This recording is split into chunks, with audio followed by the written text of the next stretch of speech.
Good morning, everyone. Welcome back to the arbitration hearing on an ICF for Woodlands County in the town of Whitecourt. This is September 2nd, 2021, and we're continuing with the evidence of Chelsea Grande.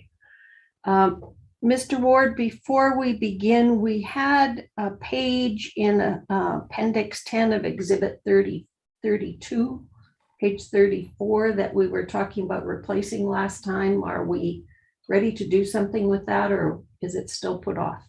No, yes, Ms. House, it's on the screen now. Ms. Antler has the revised page, so I would be happy to mark that as an exhibit, subject to any objections from my friend. I don't have any objections to that being marked. Okay, we'll mark it as Exhibit 33.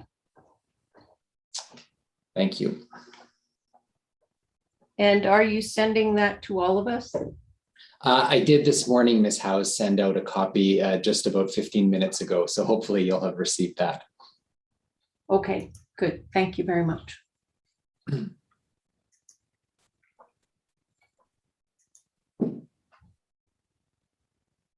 I haven't received anything, just so you know.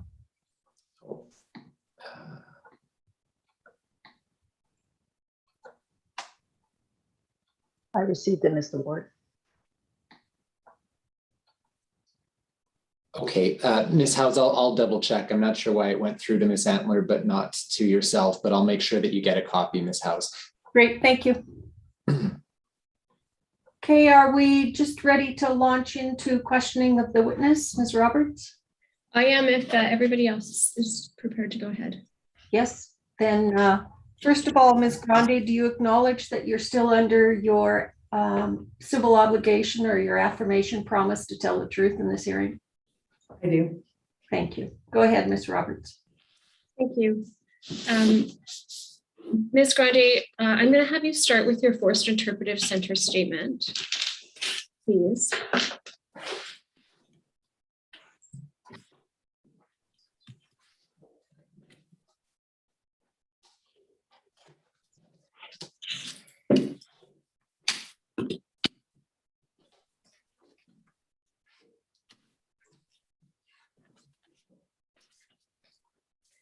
And Ms. Grande, can you explain to me how your role is related to your role as the community services director is related to the Forced Interpretive Center?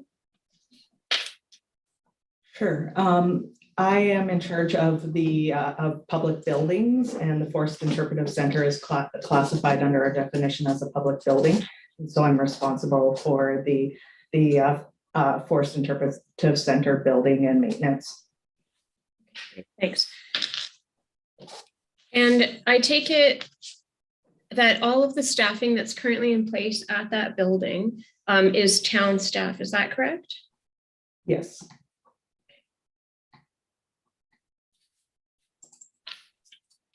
And you say in paragraph 2 that there's a heritage museum located inside, and you say there the FIC. So if I'm calling the Forced Interpretive Center the FIC, you'll know what I mean? Yes. Okay. In paragraph 2, at the end of that paragraph, you say there's a heritage museum located inside. And it contains artifacts and exhibits regarding the region's past. I take it that is region, you mean both the county and the town? Yes. Okay. And who operates that? The artifacts belong to the Heritage Society, but the town operates the museum. And is there a charge to attend? No.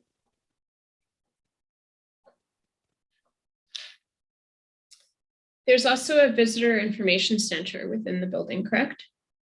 Yes. And that visitor information center, as you note in your statement, is accredited by the province, right? Yes. And being accredited comes with certain obligations, including providing materials and information to visitors with respect to services and facilities, tourism information for the entire region, not just for the town, correct? It was accredited for the town and the county. It provides information for the town and the county. And regardless of whether there were a cost share agreement, that would still be true, correct? I don't think, I don't know. I think you could just operate it based on information for the town. Are you the one that participated in having the Visitor Information Center accredited? No, Okay. So you're not aware of the fact that the province has requirements respecting the contents of the Visitor Information Center materials that are available to visitors? no, Okay. So if I go back to my question a moment ago, do you actually know the answer to whether or not you would still have to have regional information and not just town information if there was no cost share agreement? no.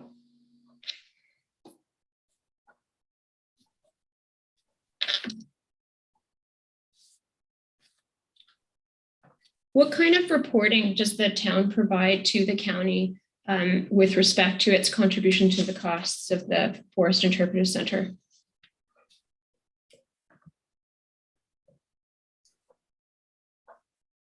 Could you repeat the question, please?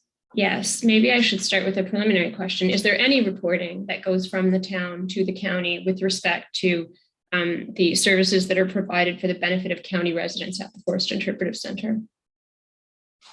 So the same as all the other areas, there is a cost sharing report that goes on the financials to the county for the cost share. There's also was the Joint Economic Development Committee where regular reporting was provided. And on that committee, there was a 50-50 representation from the town and the county on that committee.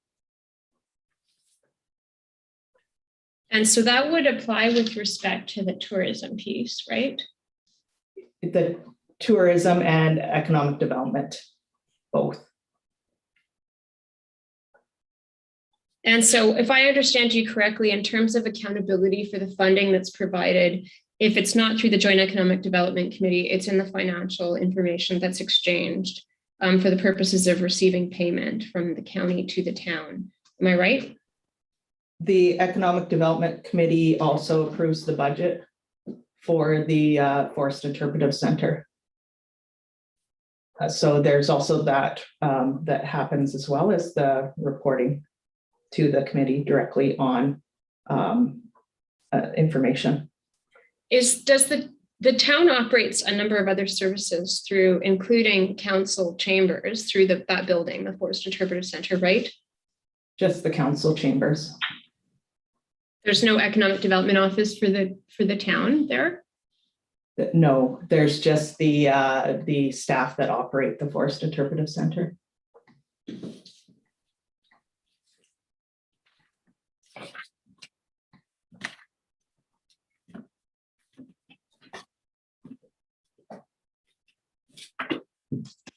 I can have us turn, or if I can have Ms. Antler direct us to page 226, sorry, of the statement. Before we get into the contents of Appendix B there, and that's to your tab or Appendix 6, which is the land agreement between the province and the town. So I'm going to have us go to Appendix B, but before I get there, I just want to confirm your statement refers to the Joint Economic Development Committee as well, and you just mentioned it, but that no longer exists, correct? Correct. And so here I see in Appendix B at page 26 of your statement, it talks about the primary purposes, and that is with reference to the primary purposes that are identified in the first paragraph on page 22 of that municipal land sale agreement. So there, if we can just go to page 22, Ms. Antler. Thank you. So the very first part of what's called the preamble, so the first whereas, says, whereas the minister is the owner of a certain tract of land, which is then defined as the lands, situated in the province of Alberta, identified and more particularly described in the schedule attached to this agreement as Appendix A, which is a part of this agreement. And then if we go down and we look at page, I'm just going to give you the page, Ms. Antler, 23 at the very top. I'm just going to show you where Appendix B is referenced. But before we get to that, we scroll back up in the document to page 22. And on the bottom of that first page of the agreement, there's a heading. It says primary purpose. And there it says the municipality hereby covenants. And do you understand the word covenants means promises?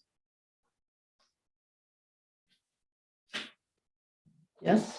Okay, so the municipality promises for itself, its principles, blah, blah, blah, that the lands will be used for the purpose of, and then there's a number of things listed there.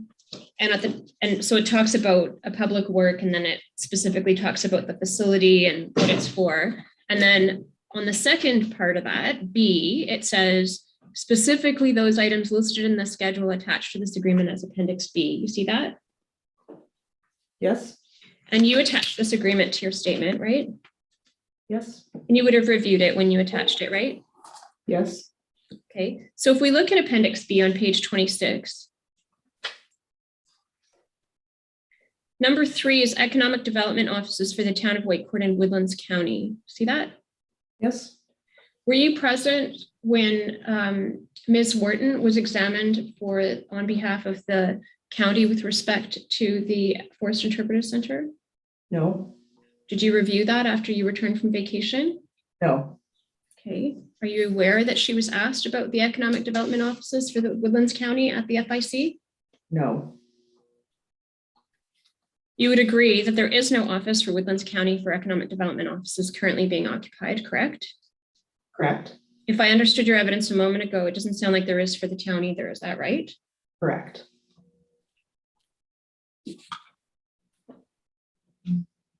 So just to be clear, what's happening at the Forest Interpretive Center right now is council chambers are there, correct? Correct. And then there's a museum at no charge to the public to attend, right? Correct. There's a visitor information center. Correct. Is there anything else? Yes. Okay, what is there? There's the Heritage Park. Okay, so sorry, just a second. Not inside the building. You're talking about the facilities around the building, right? For sure. Yes. Okay, that's okay. We can get to that. I just want to make, I should have been clear. I'm talking specifically about inside the Forest Interpretive Center building. So if I'm looking still, we've got Appendix B up. I mean, what it talks about, I agree, there are things that are outside, but that's, I think, for the lands in general. I was more specifically looking at what's inside the building and what's offered there. Am I correct that there are meeting rooms that people can rent out? Yes. Okay, and those are rented out at a cost, is that right? Yes. Okay. Is that cost charged for everybody? Yes. Even if the town was using it, would they be charged? The town and the county aren't charged.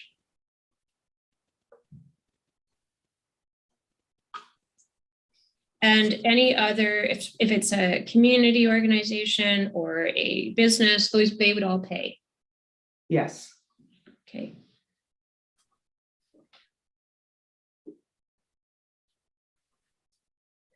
And the amounts that turns into revenue for the Forest Interpretive Center, is that right?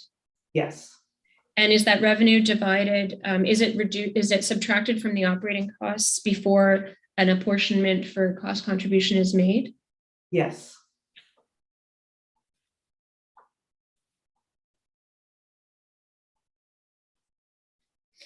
And am I correct in understanding that the operating costs and administrative overhead are divided equally between the town and the county?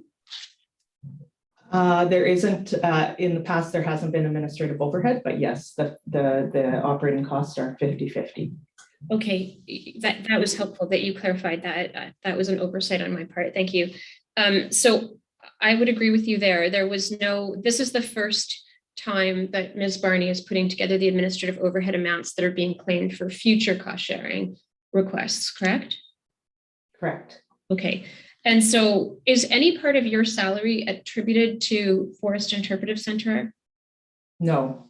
Okay. And I guess I should have clarified that I mean looking backwards. So I'm going to ask that again, just to be fair to you, but I actually meant in the past, I understood that your salary was coded between at least two departments, or what I'm going to call departments. I think they're called functions in the current accounting framework. So one was FCSS and one was recreation. Is there anything else that your salary is coded to? No, Okay. And if I'm talking about your salary being coded and I'm talking about it generally, will you understand that I mean up to this point, not go forward? yes, Okay, thank you. And so in future, just again for clarity, I think we talked about this a little bit last time with respect to, I've completely obliterated from my memory which subject matter we talked about last time, Ms. Grande. I apologize. Whatever it was we talked about last time. Oh, it was transit. When we talked about administrative overhead, we were talking about the fact that that is how the town is proposing to do the accounting on a go-forward basis, and you had the breakdown, correct? yes, And then that's also included in this statement, and it's at tab 11, which is on page 34.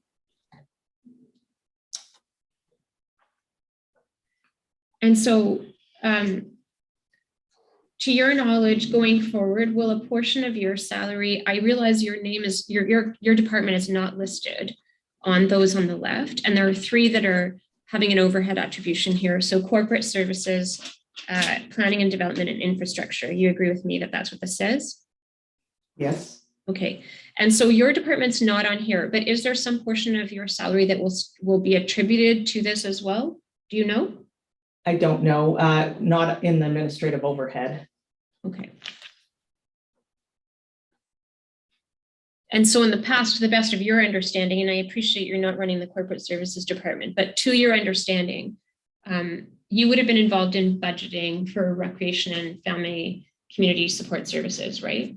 Yes, And you knew that your salary has been coded there for however many years. I'm not asking you to identify the number of years, but for some years past, your salary was coded between those departments by the corporate services department, correct? correct, Okay. And to your knowledge, not to anywhere else. correct. And do you know whether that plan is for that to change going forward, or do you not know? I do not know. Okay.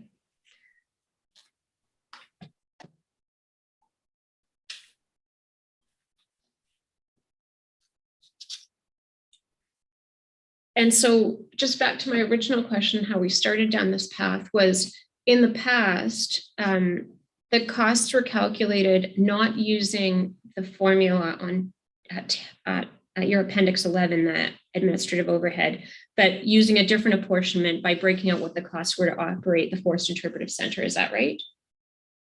Correct. And do you know whether the Forced Interpretive and Heritage Park and all of the other facilities in that entire, on what the agreement calls the lands, were they all calculated together, or do you know a Forced Interpretive Center was broken out? Could you repeat the question? Yeah, so let's just start with something simple. Heritage Park is where the Forced Interpretive Center is, correct? Correct. And so Heritage Park includes a few different things. It's got other facilities than just the Forced Interpretive Center, right? Correct. So what I was wondering is if you know whether the apportionment of cost under the cost share was only for the Forced Interpretive Center building, or if it was for all of the, what the agreement we looked at a moment ago calls the lands, which includes the other things too. The buildings are the responsibility of the Heritage Society, the outbuildings. And it would be the building itself plus some snow clearing of the parking lot, if that's what you are referring to. Yeah, I'm actually just asking you to tell me. And so that's helpful. I think you did try to tell me. What you're saying, I think I understand the donation of the land. The agreement was that the Heritage, is it called the Whitecourt Heritage Society? Whitecourt and District Heritage Society. Thanks for reminding me. Okay, so the Whitecourt and District Heritage Society, they look after the outbuildings on the lands, correct? Correct. And the park itself, that is Heritage Park, is that a town responsibility? The trails, you mean? Like it's There's not really like a park there. There's a little playground and a heritage garden. The Communities in Bloom looks after the heritage garden. The town looks after the playground, the building itself, and clears the parking lot. And then there's trails that come out from it. And the town looks after the paved trails, and the non-paved trails are looked after by the Mountain Bike Association. Okay. The paved trails are the town, did you say? Yes, Okay. but And they're then- not in this cost share. They're under our trail budget, which isn't in this section. Okay. And so you have, just one sec, sorry.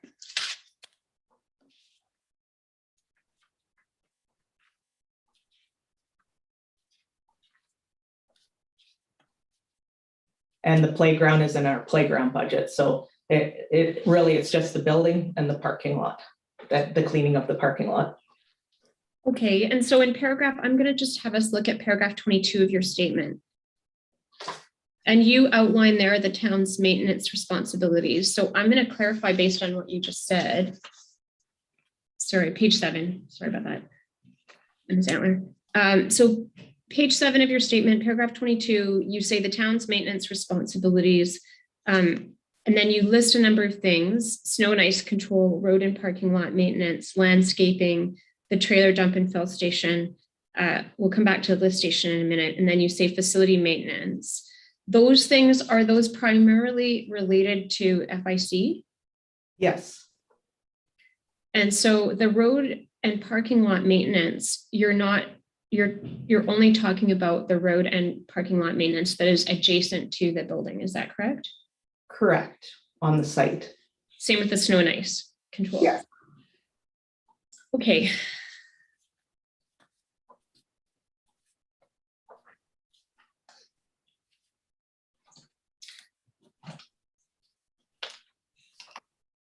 And just to one of my earlier questions about reporting as between the town and the county on FIC, the facility rental information, I take it the reporting on that would basically be in the context of accounting for the revenue in annual budgets and then actuals in financial.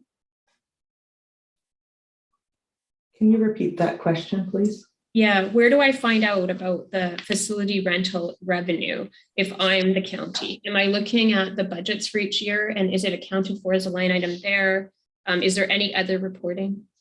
Yes, it is in the budget. It is a line item in the budget, in the revenue section. And so you will see that in there. The county, the council chambers are removed. As that the costs and the revenue and the costs for that are directly related to the town, and the county does not cost share in that. Okay. And I think you said earlier to me that if the county wishes to use rooms at the FIC, it's at no charge. Is that right? The county administration, correct. Would that include for any kind of training? So for fire safety, for example?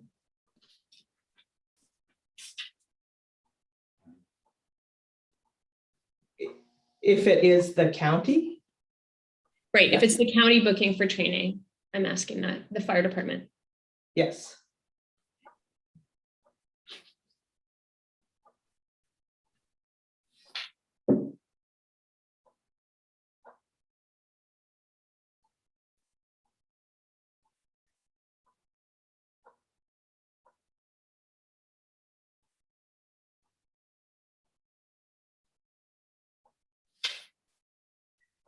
Okay.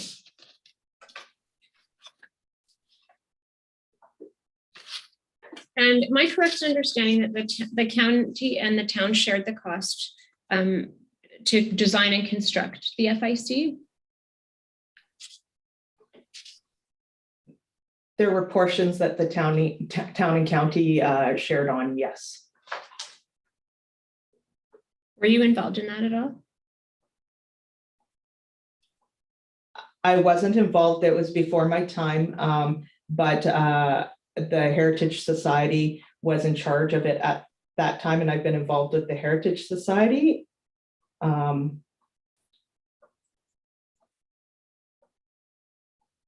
Okay, and so it's your understanding that the cost share was not equal? Is that what I hear you saying? There were grants that were received as well as sponsorship and donations from community industry. And those would have been that funding would have been, if I call that one portion of the costs, and the balance of the costs, were they shared between the town and the county? I'm not sure. I don't know what the cost share was.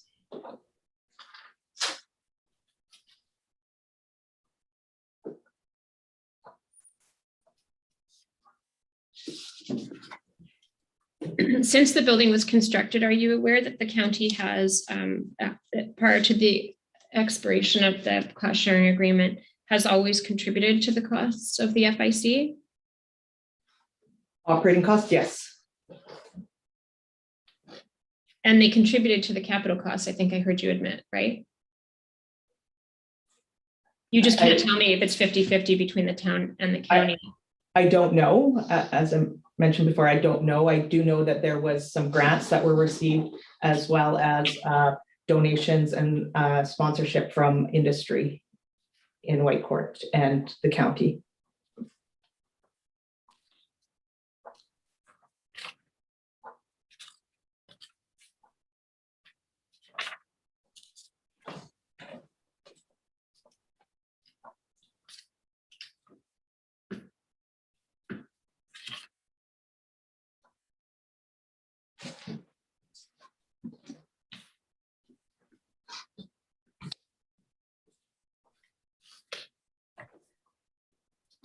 Who was involved in that process, in the construction process from the town?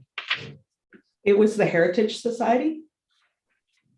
Right, but somebody was administering funds on behalf of the town and the county. For that, was it just the Heritage Society? I don't know.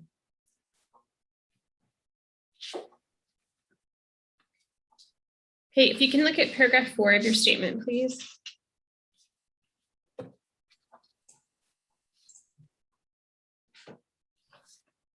You have there that the staff at the Visitor Information Center do, first of all, booking and payment information for the Groat Creek Recreation Area. That's the group campground, right? That's Woodlands County group campground, yes. The town doesn't have a group campground, right? We have campgrounds within the town. But not a group campground. They do have some group areas in their campgrounds. Which ones?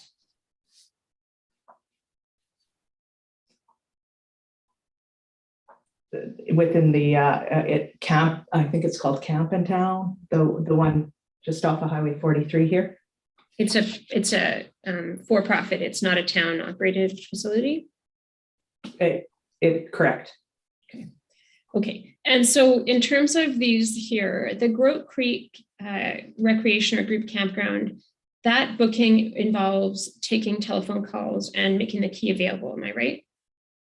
Correct. Okay. And then you say here, booking and payment services are also provided by the Visitor Information Center staff for Eagle River staging area.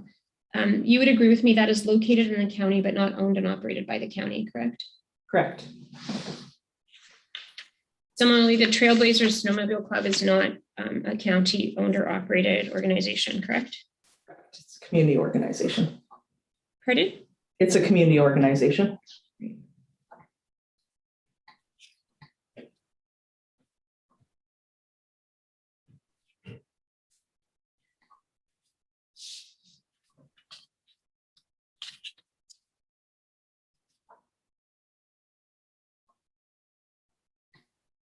Do you know the last use that was made of the economic development offices for the county at the FIC?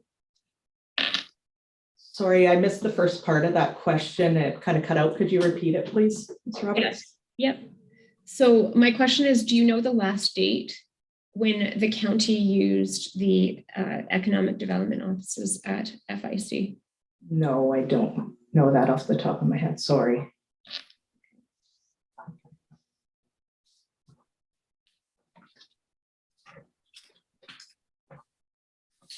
We look at tab 9, excuse me, tier statement. It's at page 32.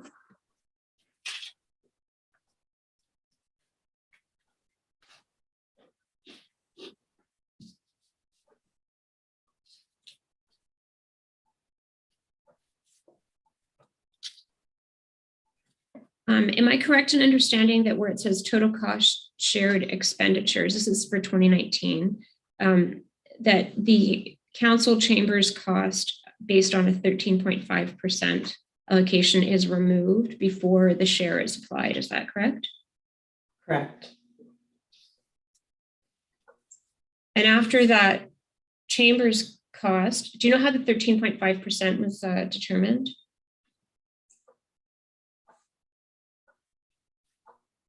Based on the square footage? Just on Building. square, and an operating cost for that square footage, or do you not know?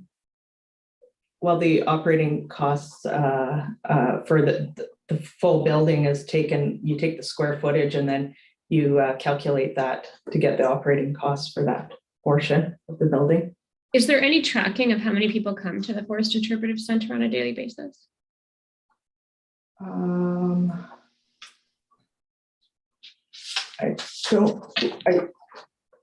I don't know if they, no, I don't know if we have any formal tracking at this time. Okay. Is it fair to say that the most regular use of that facility is for council chambers? No. What's the most regular use? I would say it is industry booking meeting rooms for meetings, including they do utilize the council chambers as one of the booking areas, as well as the boardroom. How often does that happen? It's daily. And is that what I'm seeing when I see facility revenue, 6955 in that top portion on page 32? 32, just 1 second, I'm just getting there. It would be in our budget section. Is that where you're looking? Sorry, it's on the screen too, if that's helpful to you. Right now, Ms. Antler has it on there. So in the top section, it's called total cost shared expenditures. It's the third item under less. So there's a reduction for facility revenue at 40% of total revenues. Sorry, the box for our video is on top of where you're what you're asking. So I'm just, let me see here. So We can council see chamber that. costs. This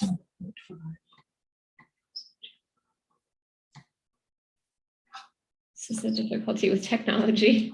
It's okay. We have it here. I can't move that for you, but is there, do you want to tell us how we can move, how Ms. Antler can move the screen to assist you? So yes, that's the It's okay. We have it here too. Okay. facility revenue at 40% of total revenues. So that's your facility revenue. Yeah, so that's your revenue coming in. Are you talking about the one on the bottom? Sorry, just to, I want to get to where you are. Are you looking at total facility revenues on the bottom? Where?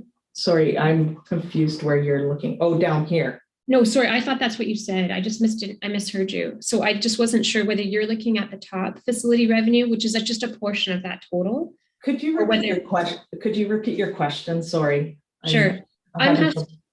I'm asking you about the facility revenue reduction of 40% of total revenues in the first box on this page.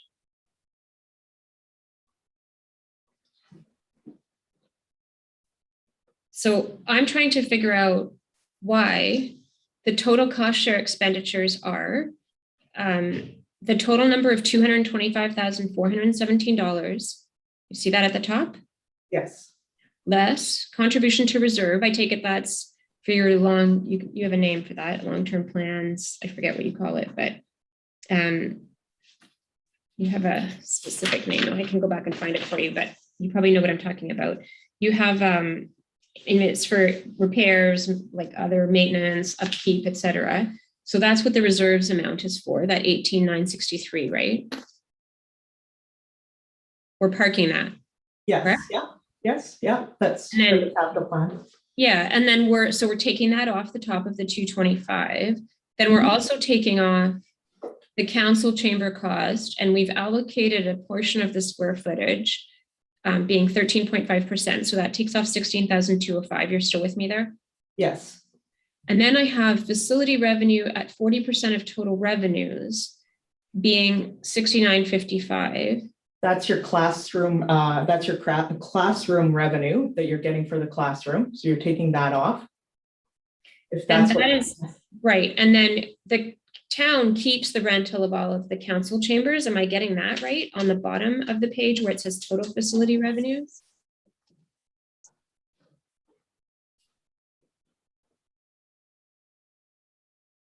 yes,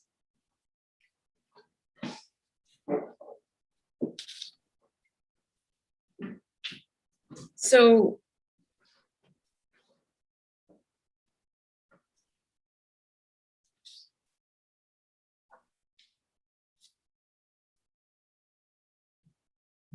do you have any direct knowledge of how these amounts are calculated on total facility revenues, where I see the total amount that this building generates in rental revenue, if I understand you correctly, is 17,388 in 2019, correct? correct. And the town keeps 60% of that, right? They keep the amount attributed to the council chambers, as we do not charge the county for the operational costs for the council chambers. And you can't tell me whether the county paid for the construction of the council chambers because you don't know that information, correct? I don't know.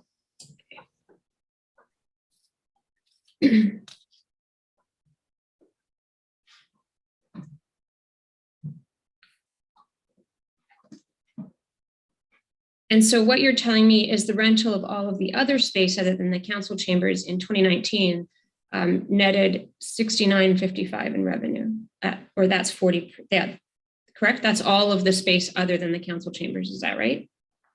Correct.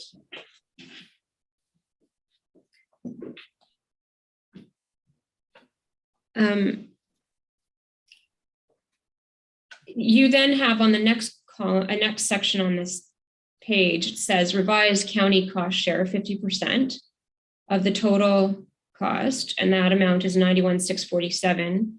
And then the total billed is 93,118. You see that? Yes, Do you understand why those numbers are different? yes. Okay, go ahead and tell me. Because when we build, we forgot to take off the council chambers, and it was the county noted it, and so we made a correction. So the first one is without the council chambers taken off, and which was the total build, and the revised is with the county chambers taken off. So the amount that should have been billed is the top number, 91,647 is what you're saying? Correct.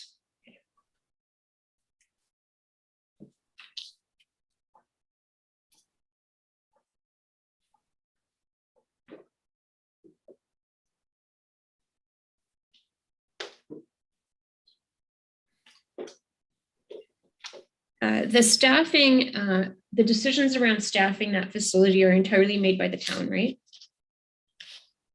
They actually go through the Economic Development Committee that has 50-50 representation on it. They recommend the budget and the staffing levels and staffing to town council for approval during the budget process. When it existed, that's what happened, right? Yes, That doesn't happen anymore because it doesn't exist, right? right.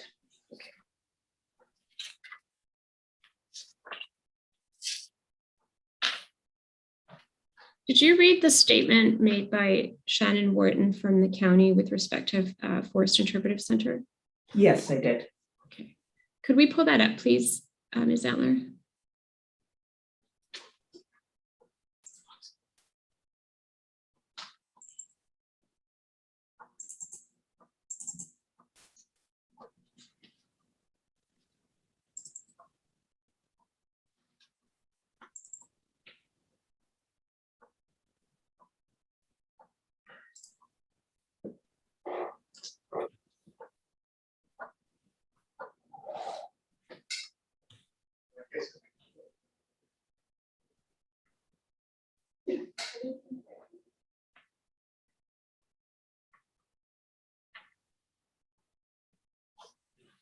I could have you turn to tab 12. It's at page 86, please.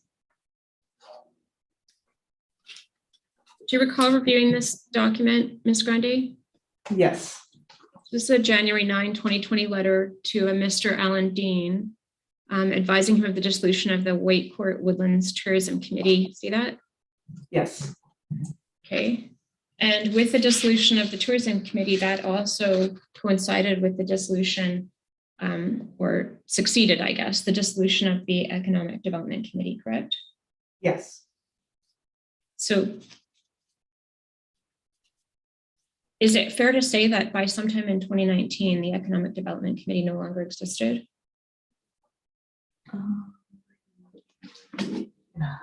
So this was before the Economic Development Committee. So this happened first, and this was January 1st, 2020. So it would have been after that, I think it was. I don't know the exact date.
I think you just said to me you don't know the exact date when the Joint Economic Development Committee disbanded, correct?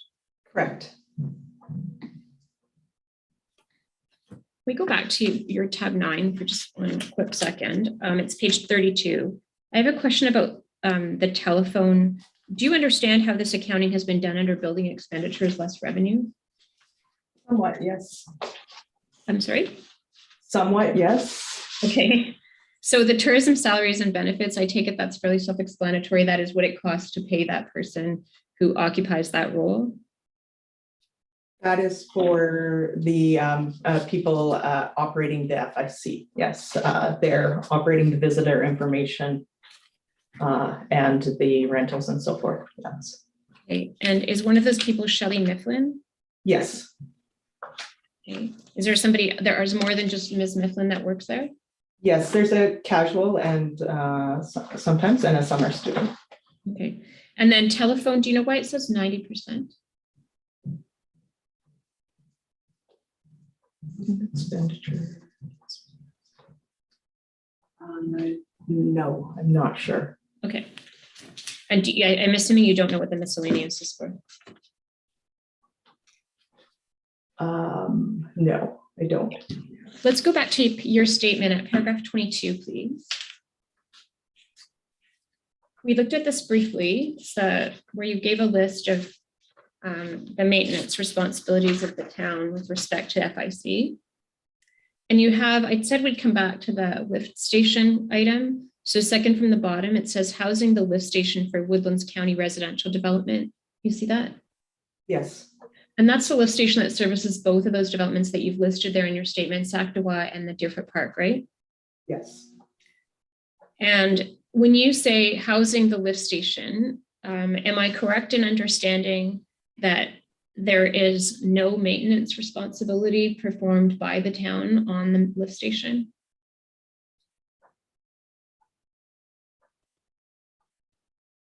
I don't know that answer to that question. You don't know who pays for the maintenance of the lift station itself? No, it's not under my responsibility. Sorry. Don't know that one. Okay, so what do you mean by housing? It's situated on the property. Okay, and that's a maintenance responsibility?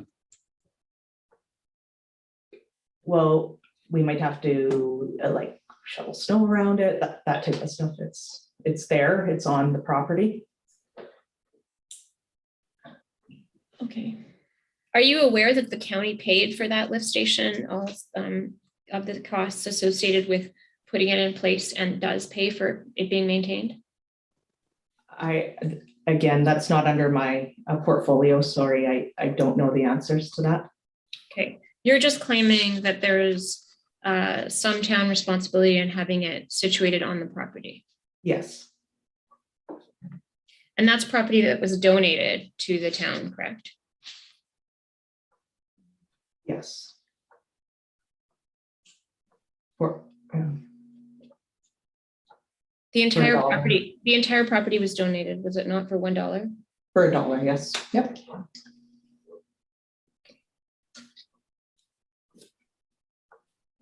And when you say facility maintenance in that list in paragraph 22, you mean facility maintenance on the FIC building, not on the lift station, I take it? Correct. What about the trailer dump and fill station? Is that a user pay item? It's a free service. Okay.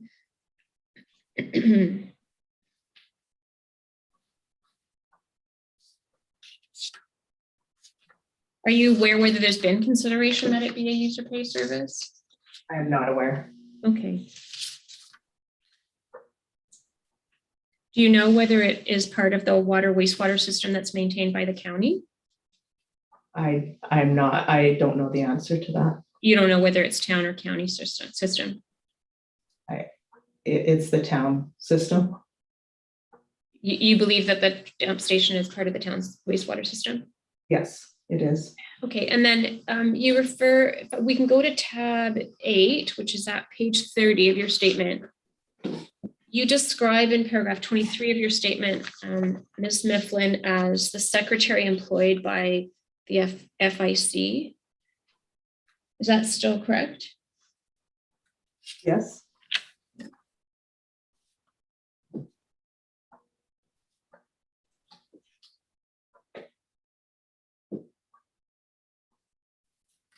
And decisions about her employment are made by the town, correct? As the town employs her? Yes. And then the cost of that is split 50-50, I take it, on that breakdown that we were just looking at a moment ago. Yes.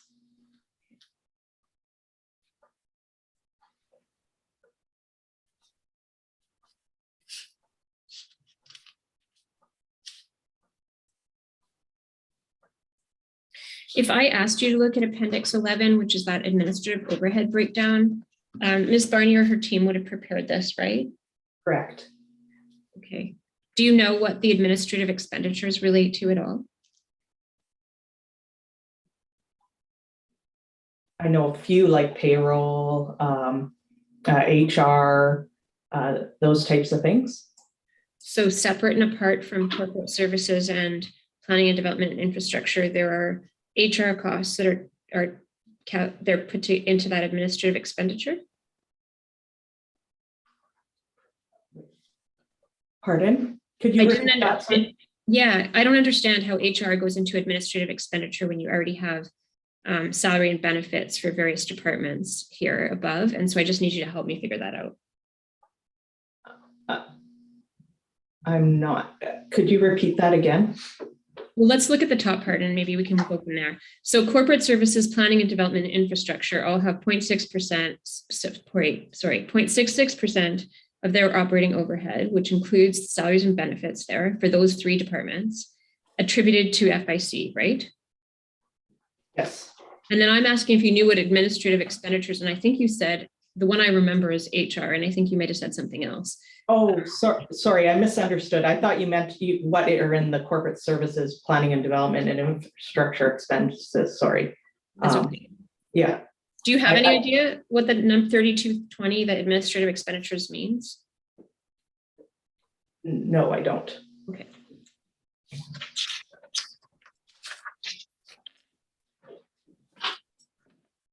We can go to tab 12, please, your statement.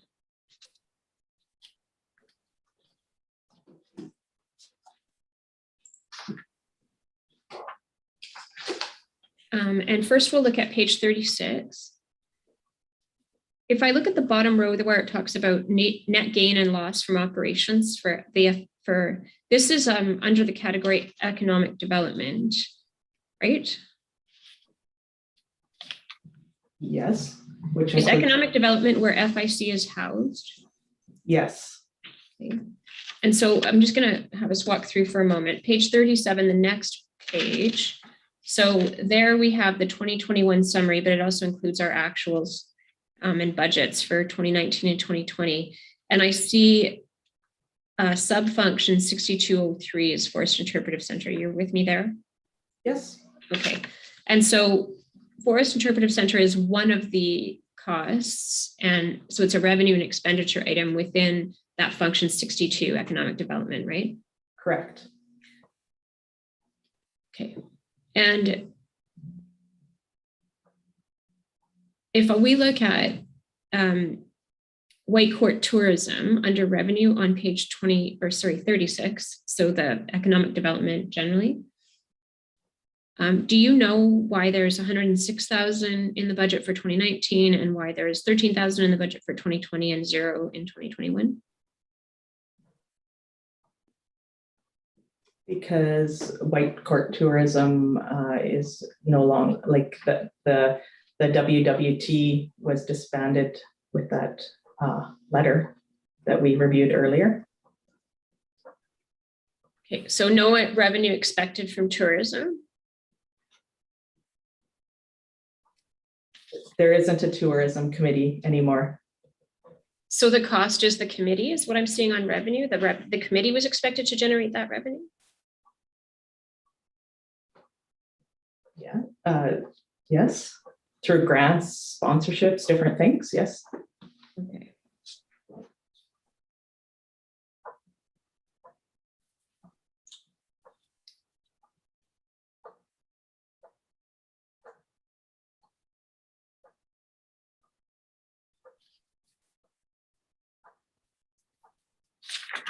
I can have you look at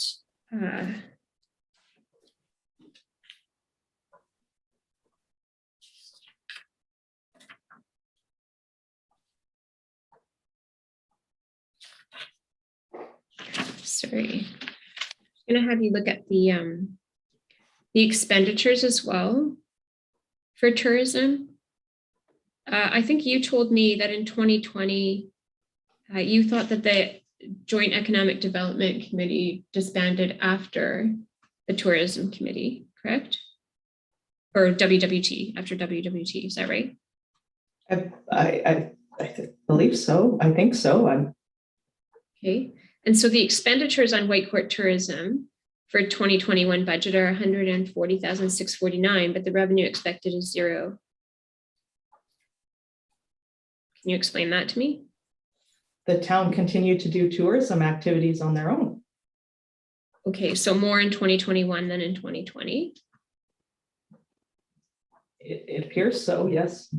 Okay, you don't know because this isn't your area, right? Correct. Okay. And why do we have budget numbers as opposed to actuals for this page? The actuals are on page 37 because we were looking at the Forest Interpretive Center in this section, and which is 6203. So the actuals are provided on page 37, the next page.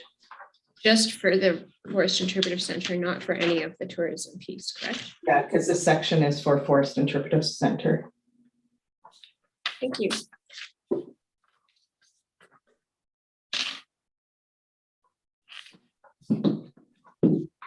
We're going to switch over to library, and my colleague, Ms. O'Kelly, is going to do that one. Do we want to just take one moment? Be brief, Ms. House. Yep, go ahead. I don't need an actual break unless other people want one. Like I think we need literally 1 minute, but I think defer if others decide they need a break.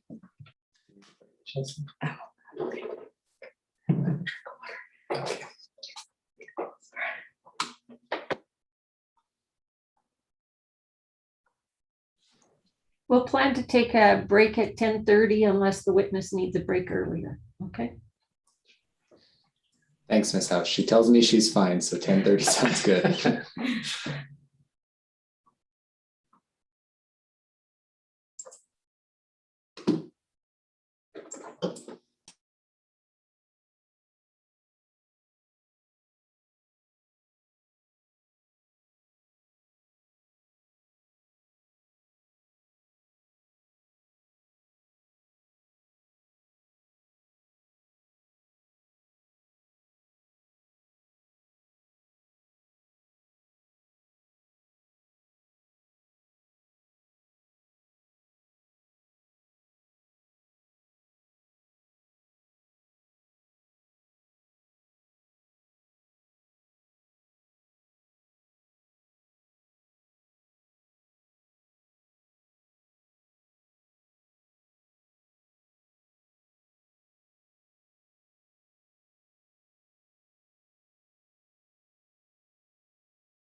Can you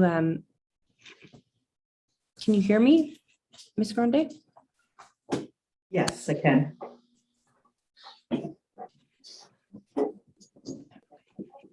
Okay, sorry, I didn't hear your response because we had a sound issue. Can you hear me okay, Ms. Grande? Yes, I can.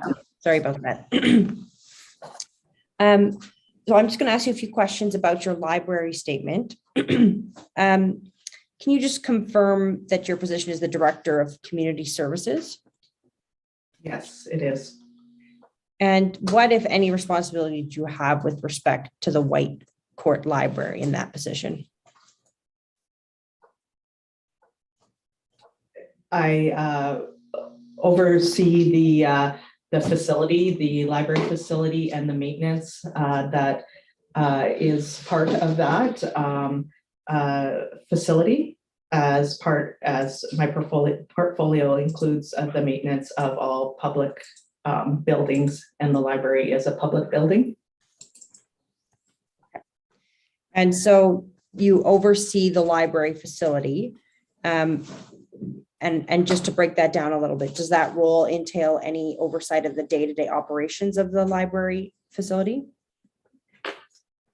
Yes, the day-to-day operations of the library facility, yes. Okay. And what about the Whitecourt Library Board? Do you have any role in relation to that? No, I don't. Okay. And the library board is independent from the town, is that correct? It is created through a town bylaw. It's the Whitecourt and District Library Board is created through a town bylaw. Okay. And it operates independently from the town? Through the bylaw.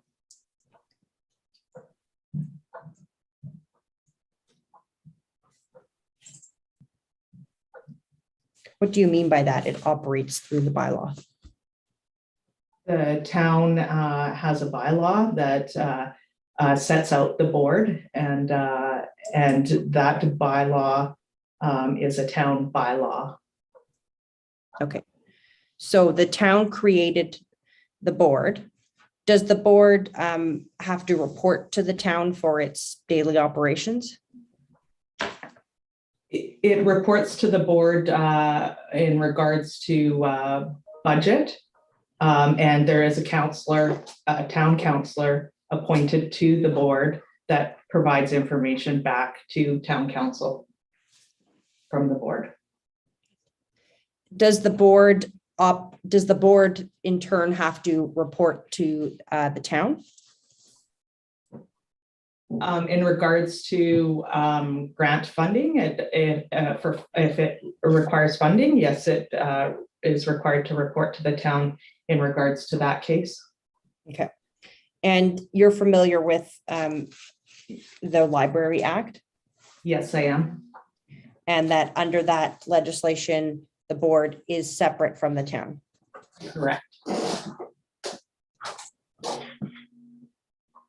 And are you aware that Woodlands County also has a library board? Yes, Okay. And the town doesn't contribute to any costs associated with operating the county library board, does it? no, Does it contribute any costs to operating the Woodlands County Library facilities? no, And to your knowledge, town residents could have access to the county library facilities? Is that correct? if they, I'm not sure. I guess if, I'm not sure. If You don't know. access. Correct.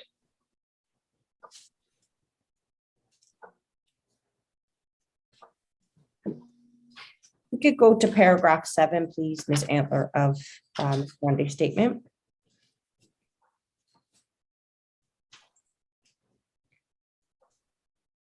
You referred to an announcement on May 26, 2021. Is that correct? Correct. And there's nothing included with this statement documenting that announcement. Is that correct? Correct.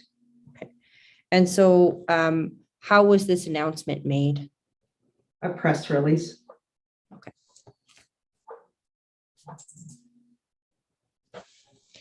And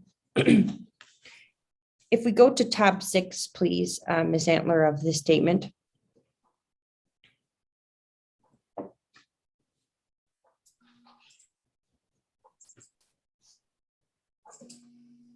And just for our knowledge, who's Serena Lapointe? She is the library board chair. And just again, for our knowledge, is she an employee of the town? No, Okay. And if we go to the next page.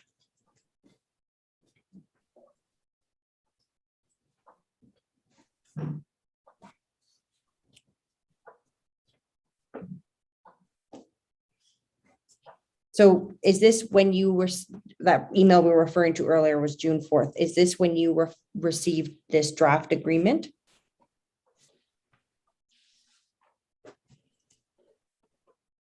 could you repeat the question, please? Sorry, Ms. Antler, if we could just go back to the prior page. This is an email from Lapointe to you on June 4th. And what did she attach to this email? The agreement. Okay. And was that the first time you saw it? Yes, And this is a draft agreement, so it wasn't agreed to yet by the county. Is that correct? the press release said it was. I don't know. It's just based on the press release. Okay. And you'd agree with me that that if we go down, I'm not sure the exact page, Ms. Ambler, but I'm looking where the agreement actually starts. Yes, there is 39. And you'd agree with me that this agreement here is different than the one that the county provided? I don't know. I'm not sure. What was the question? Sorry. So the county provided a draft agreement. You'd agree with me that this one attached to your statement is different than the one the county provided? Could you, the county provided a statement, agreement? Okay, so we'll back up. This is the agreement that you received on June 4th. Yes, or, yeah, Did you receive any prior draft of this agreement? no, So you don't know whether or not this is a revised copy of that agreement? no, I don't know. And you don't, do you know whether or not legal counsel for the town assisted the Whitecourt Library Board with this draft agreement? No, I don't know.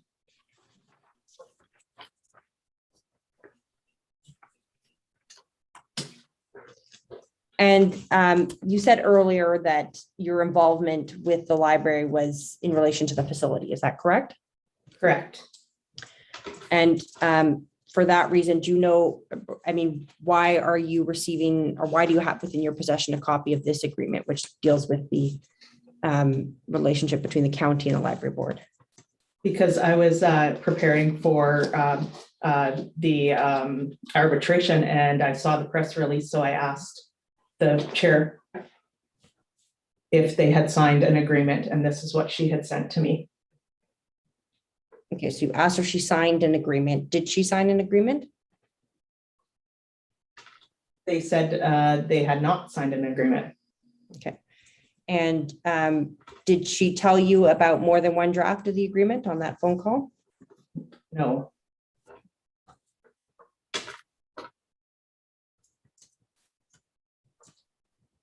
And have you reviewed the statement of Gordon Frank in relation to the library?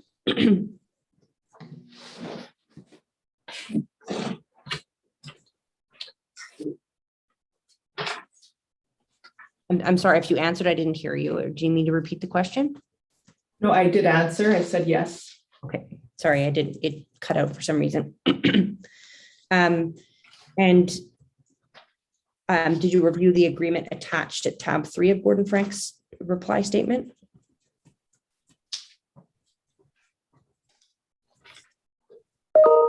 Could you show me where you're? Sure, I'm sure Ms. Antler can help us with that. Page 6, yeah. Is there agreement attached? I didn't see an agreement attached. Okay,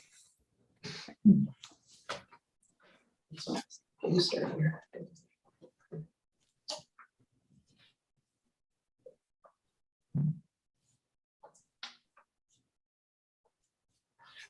so you have not seen a copy of the agreement from the county, just to be clear. The only agreement I have seen is the one that Serena has provided in this package for me. Okay.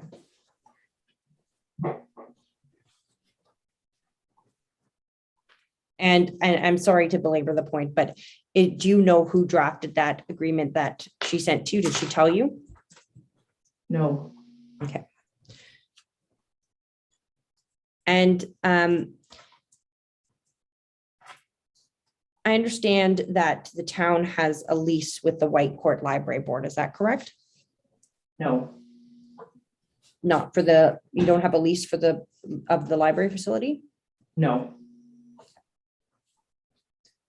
Does the library board pay the town for the use of the facility? no,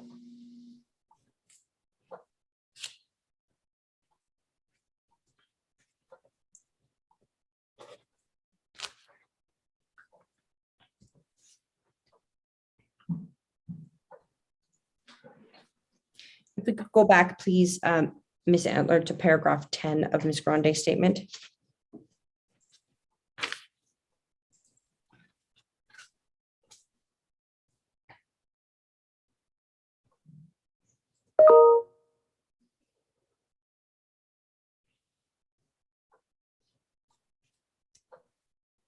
And just go down a little bit, please.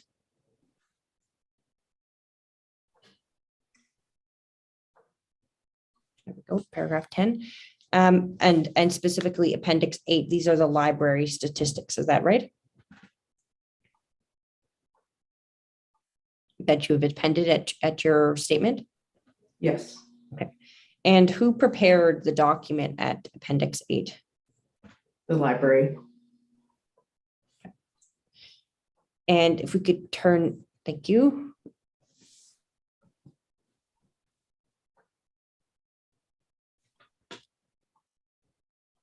And this is a summary of statistics from the library, is that correct?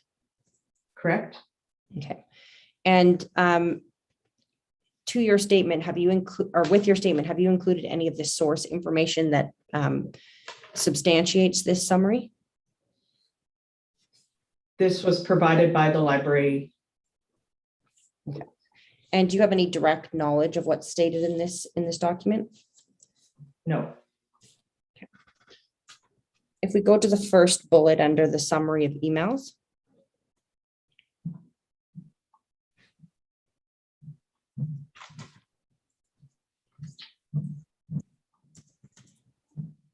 And it states approximately 15% as of October 2020 are Woodlands residents. Is that correct? that's what the document states. And do you have, if we go down, it says in that same paragraph, the 20% can be used as a total estimate. You see that? Yes, Okay. And if we go up again, please, Ms. Antler, in paragraph 2 there.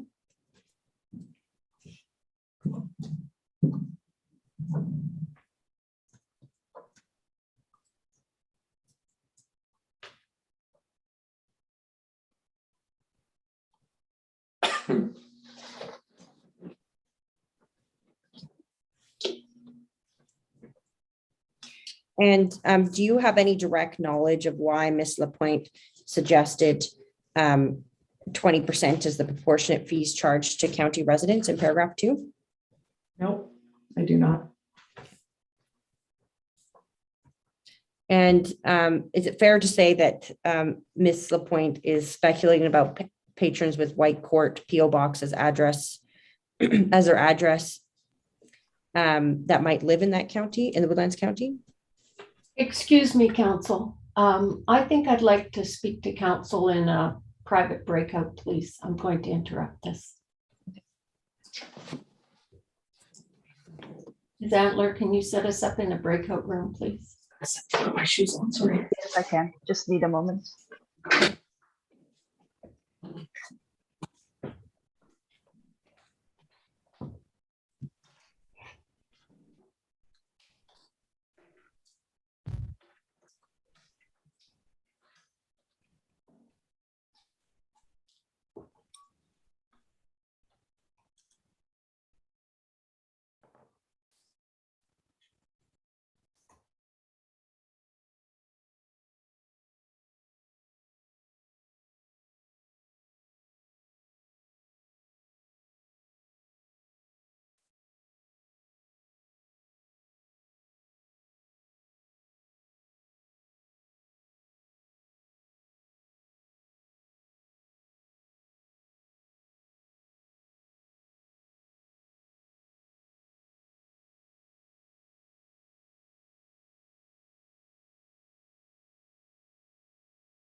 hold on. Okay, we're on. Ready, Ms. O'Kelly. Thank you, Ms. House. I just have one more question for the witness, and it's in relation to Ms. Barney's statement in a document we've looked at a few times at page 79.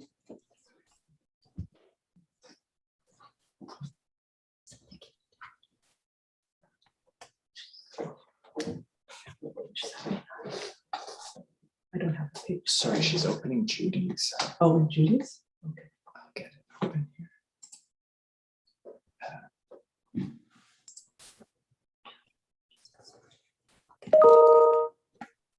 Thank you, Ms. Antler. And Ms. Grande, did you have any role in the preparation of this budget summary? No. You don't know why library is listed there? No. Okay. Those are all my questions. Thank you. Thank you, Ms. Grande.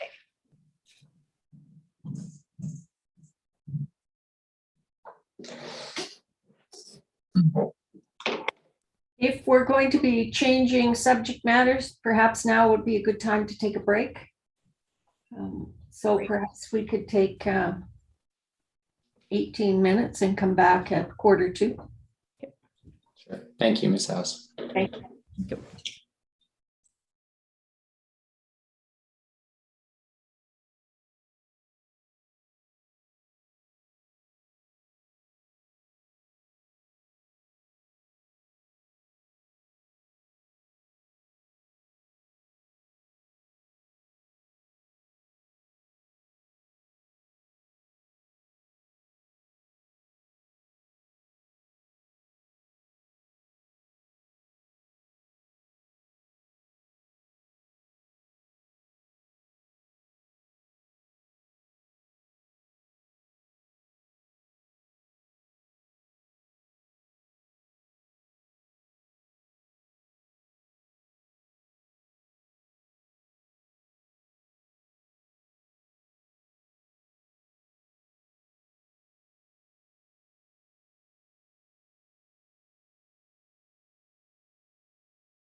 Hey,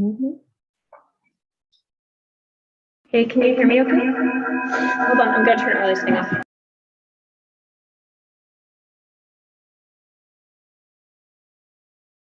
Try again.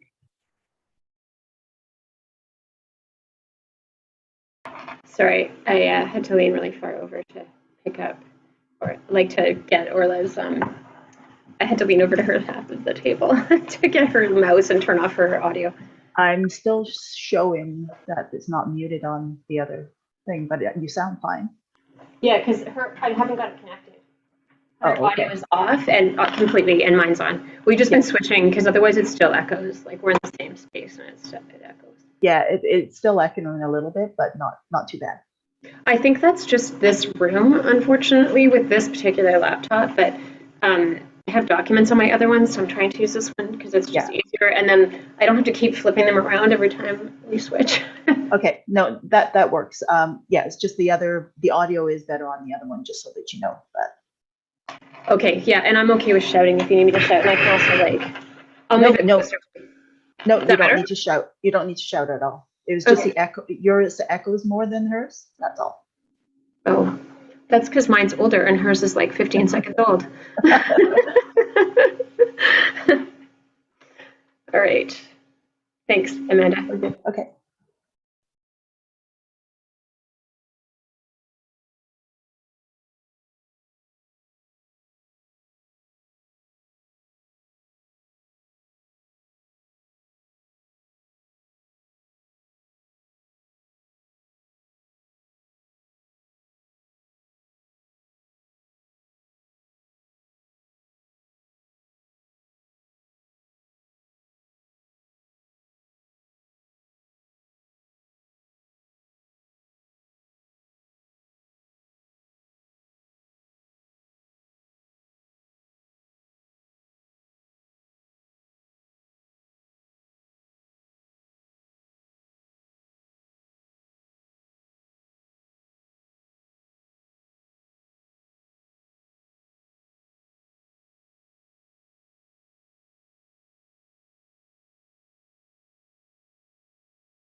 Okay.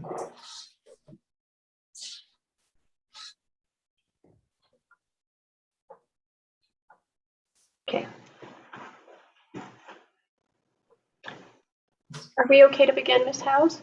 Yes. Okay, thank you. Welcome back, Ms. Grande. If we could have you turn, please, to the municipal center statement that you made, please.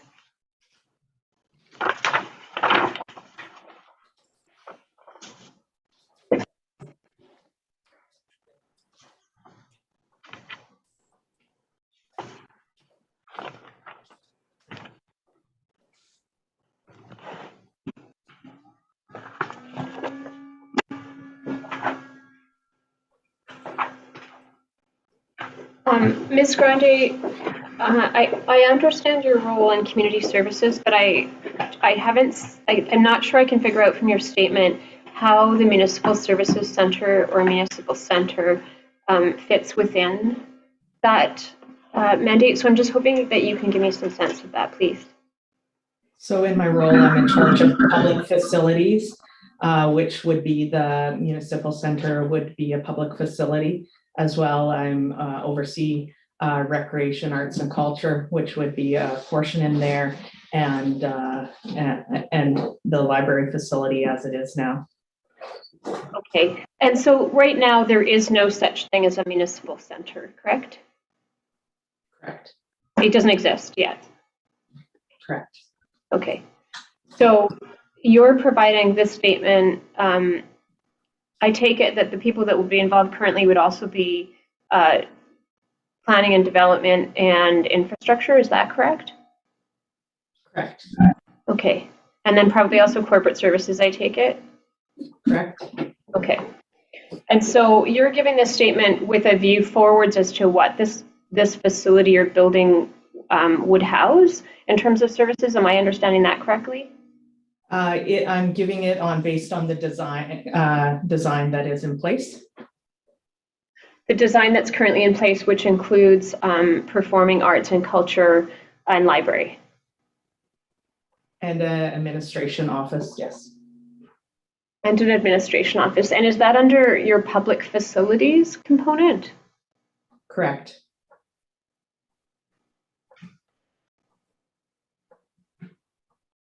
And when we talk about an administration office, we're talking about the town administration. Am I right about that?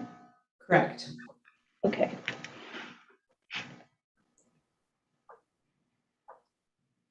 And how long has this been part of your portfolio, or whatever you want to call your department? Since it started in 2008.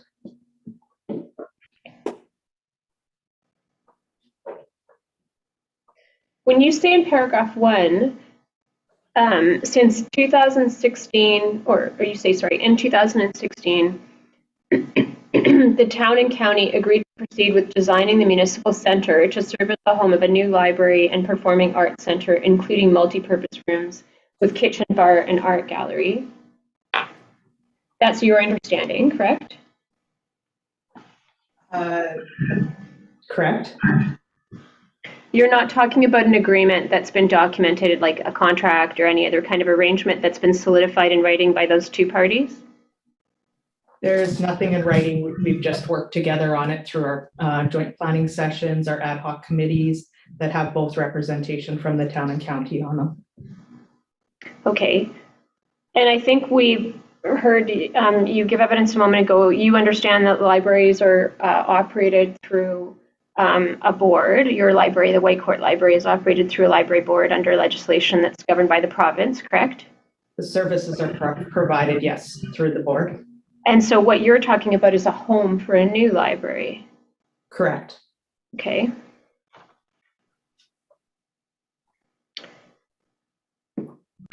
You'd agree with me that at no point has the county signed an agreement agreeing to pay for design, construction, or operating costs of a municipal center, correct? There isn't an agreement, but they have discussed it and at joint planning sessions. And other than the performing arts component, is there anything new in this building that is being proposed that does not already have a home in the town? With the performing arts portion, there's multi-purpose rooms and a gallery section as well, in that it's in the whole design of the performing arts, but yes, those are new components. And then the library already has a home. Correct. Right, and the admin offices that would be town-based, those already have a home. Correct. Okay. Is there anything else that I'm not aware of other than you say the multi-purpose room, is that functionally part of the performing arts component or the library? Or is it both? Performing arts. Okay. And originally, am I correct that to some extent that functionality, those meeting rooms, are also available through the FIC that we just spoke about? No. There are meeting rooms there, but they're not what you're talking about here? Correct. So the town has meeting rooms. You're looking for a different kind of meeting room in this new building? They're not meeting rooms. They're more multi-purpose rooms for like performances, small performances such as singing, piano playing, little conferences, different things like that. So they're multi-purpose rooms that are arts kind of based. Okay. And you're involved, I take it, in the committee that is organizing this project, right? Correct. Do you have a current estimate of the cost to build this building? We won't have a figure until the detailed design is fully completed in December. We have some ballpark figures, but we don't have the cost as the detailed design is not totally complete. And so what is the current estimate?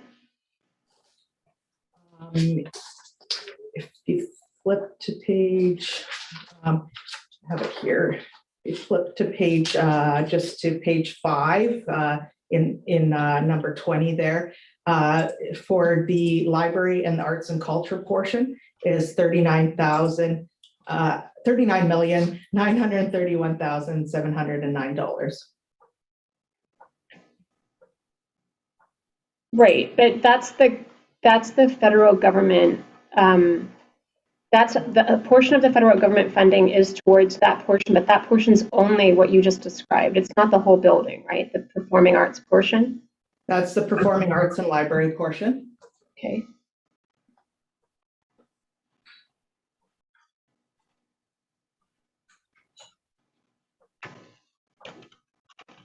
And so the town has received 15,000 or 15 million of that 39, or they've received confirmation that they can get that 15 million out of the 39 million. And what are you doing for the rest?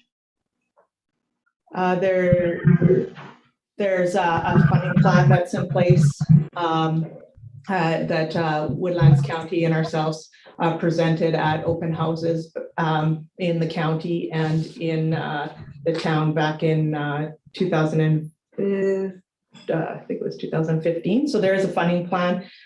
Some comes from partners, cost share, and sponsorships, some sales, donations, other grants, debentures, and reserves.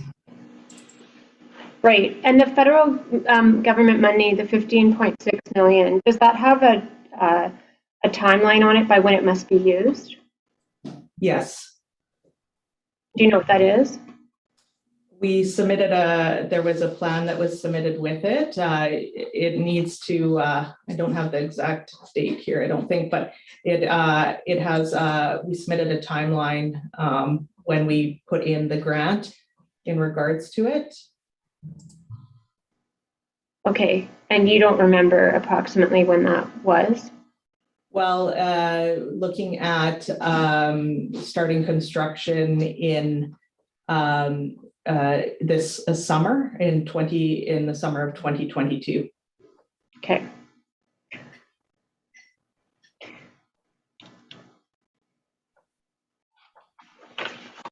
And so I think you referred to the fact that there was a county and town call for funding, or a funding drive, I think you might have used that word, back in 2015. Currently, the county is not involved in assisting with funding for this project, correct? No.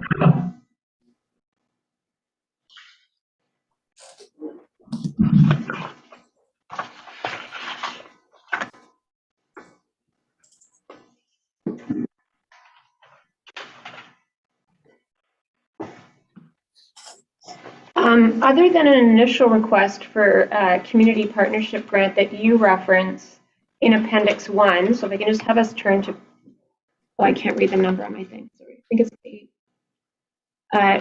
Page 9. Thanks, Ms. Edler. On page 9 there's a December 2016 letter from Luc Mercier, the CAO then at the time of Woodlands County, to Mr. Snell, the CAO of the town. You see that? Yes. Okay, and so your statement in that paragraph says that the town, in partnership with the county, applied for the grant, and that letter there refers to the town's grant that the county is supporting, correct? Correct. Okay, and so that community partnership grant, I take it, was for an earlier stage of the project. Is that right? No. A portion was for earlier stage, and a portion is for the detailed design. So, which we're in right now. Okay, and so what that involved, the county essentially saying we'll support you as a partner to qualify for the partnership grant. Is that right? We'll support to qualify for the project and support the project. Right. They didn't say we'll give you a bunch of money to build it. That was for the grant. So the answer to my question is they did not give them they did not promise to give a bunch of county money for the project. Not here. No. And not anywhere. Through our joint liaison and our planning sessions, they have been a partner in the project and have presented themselves as a partner in the financials that have been presented at the open houses. That was many years ago now, correct? A few years ago. At least 5, right? The budget was close to. Okay.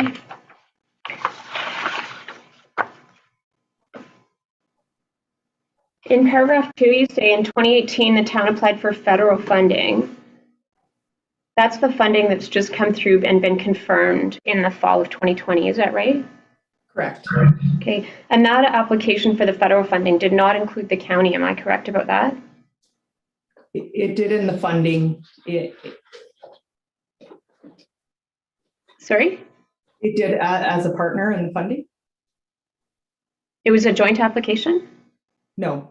Oh, so, okay, the town applied, correct? Correct. Okay.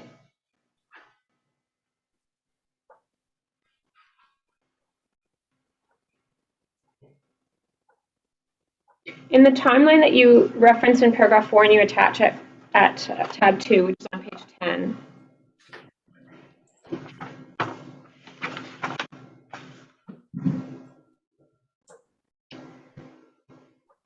you have a reference there below 2016 to 2020. And you say each year administration compares municipal operating contributions for similar arts and culture facilities in Alberta and Saskatchewan. You see that? Yes. And so when you say there, did you prepare this document, by the way? Yes. When you say there, the last time you did that comparison was in August of 2020, and you say it still reflects an average municipal contribution of $350,000. Is that annually? Yes, that's the operating deficit.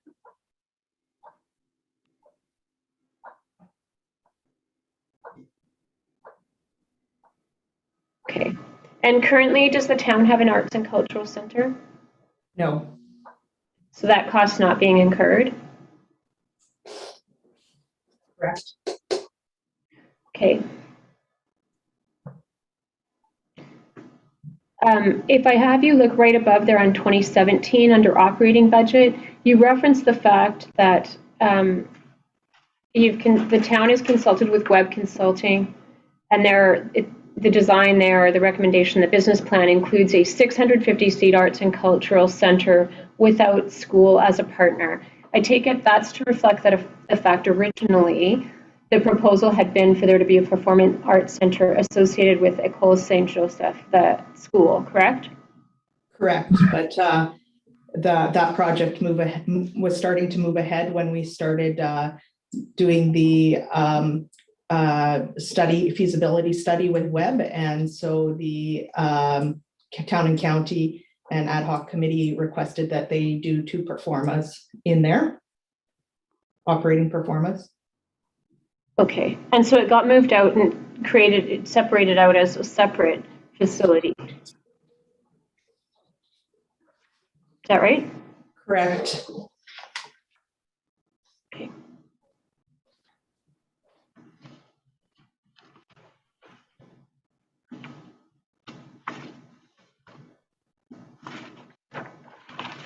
And was that the moment when that plan transitioned from being associated with the school? Was that the moment at which the town administration offices and the town library became a part of this project?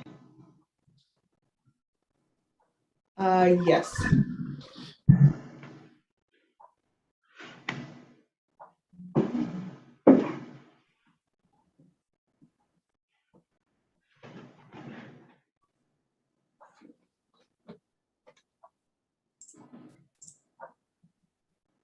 Did when the town applied, were you involved in the application process for the federal funding? Yes. Pardon, was that no? Yes. Have you seen it? Yes. Okay. And I appreciate you may not be able to answer the question, so that's fine, just let me know. Do you know whether there was a representation in that application that the county would be contributing financially to the project? Yes. What was the representation? They would cost share in the library and the Arts and Culture Center. For capital costs or just for operating? For capital. And who approved that?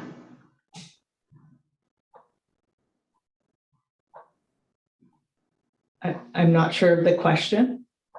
Do you know if anybody from county council rather approved that? Yes, it was discussed it has been discussed at all of our planning sessions, as well as the ad hoc committee is still meeting, and there is a representation from county council on the ad hoc committee.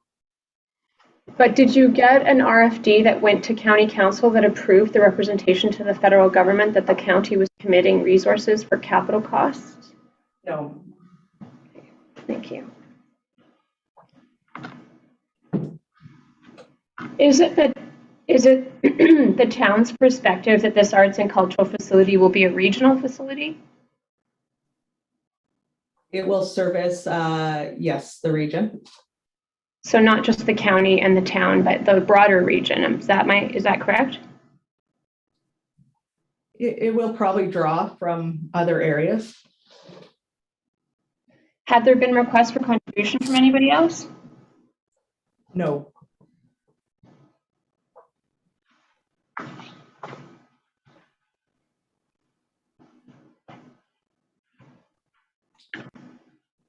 Can I have you, sorry, can I have us look at Appendix 6 to your document?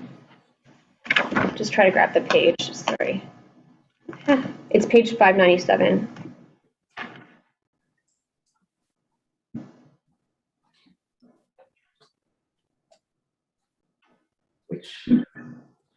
Sorry, I'm just looking at my electronic copy too, so I can put it slightly bigger. Thanks.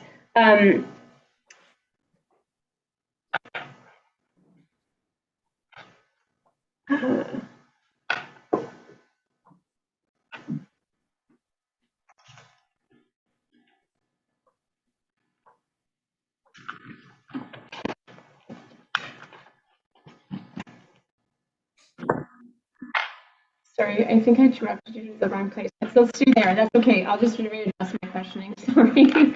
I wrote down the wrong number for the tab. My fault. On page 597, there's the agenda there for the joint council retreat. You see that? Yes, Were you in attendance for that? yes. Okay.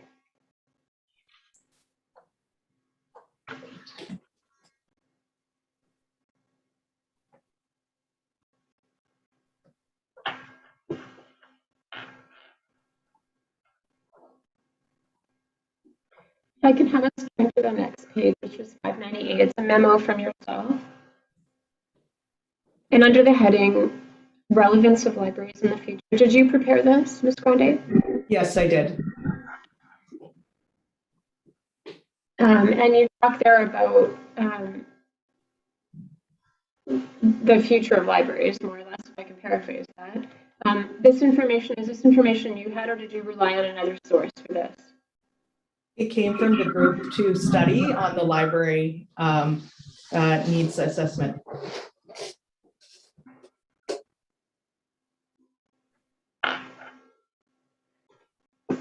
That's the BR2 architecture, right?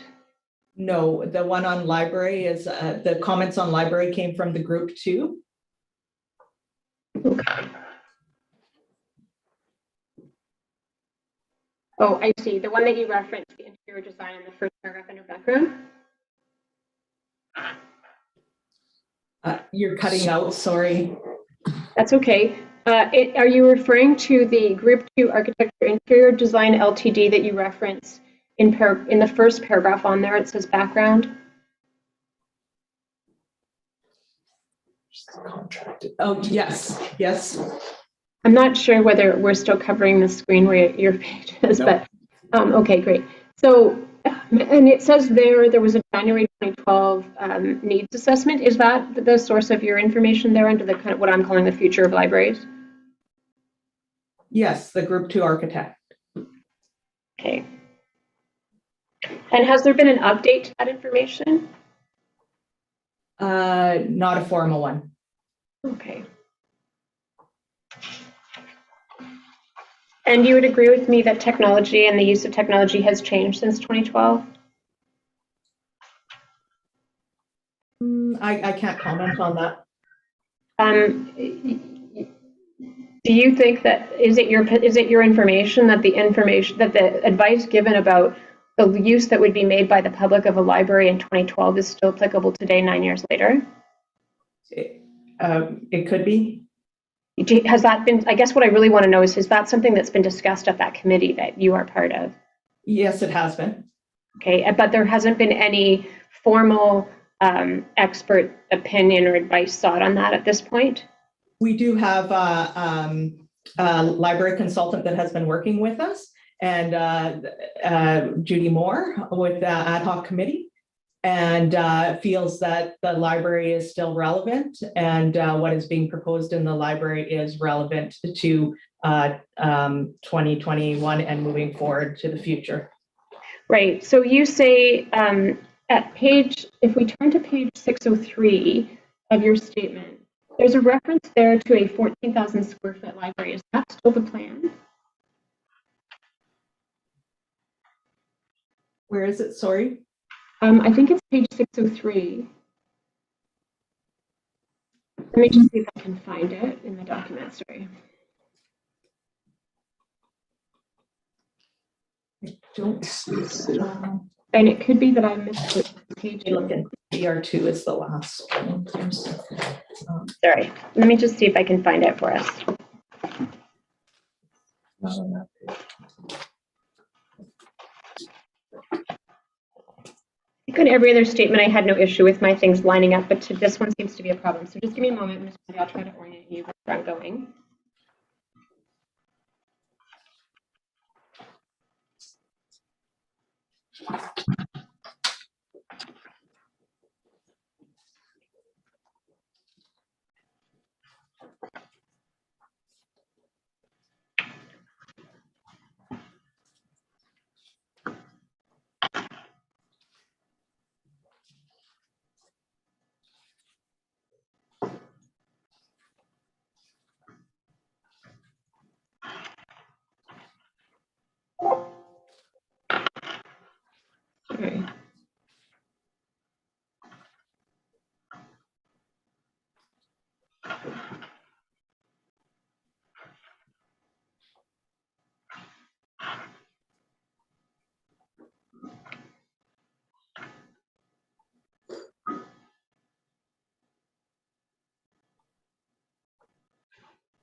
Do you know the size of the planned library in the new facility? I'm sorry, I can't find the page where I wrote this down from.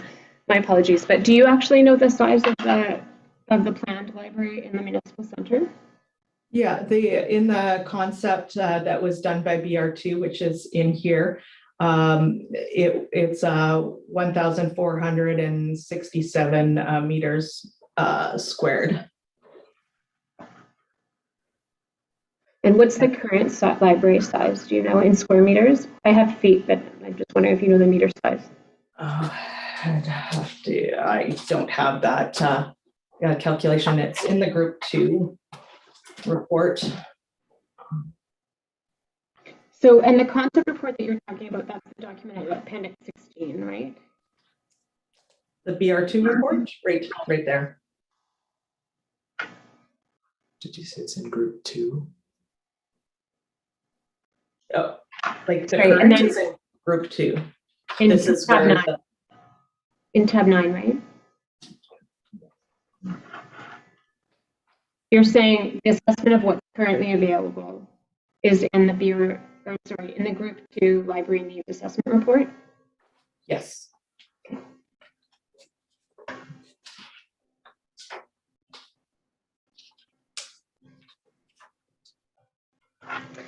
Okay.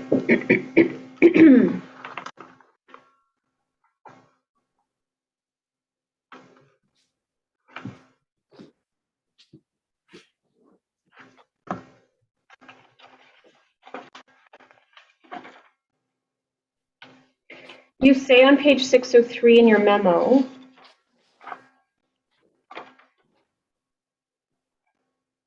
that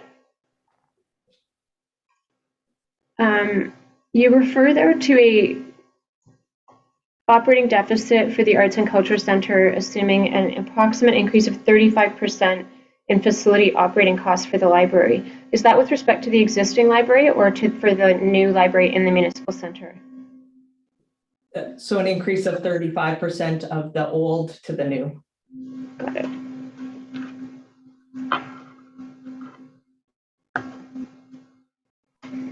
That's just for the facility, like the facility costs. It's capital, was what you're saying? No, operating costs. For that facility, just for the library facility? Yes. As distinct from the performing arts and administration offices? Correct. And I take it that's because of the increase in size as opposed to, I assume the newer building would be more efficient, but I'm assuming that that's because of size. Do you know the answer to that question? Sorry, Miss Roberts, you're cutting out with your questions. I'm asking if you know if the 35% increase in facility operating costs is due to the increase in size or something else. Yes, it would be to the increase in size. That's all? The size, yes. Okay.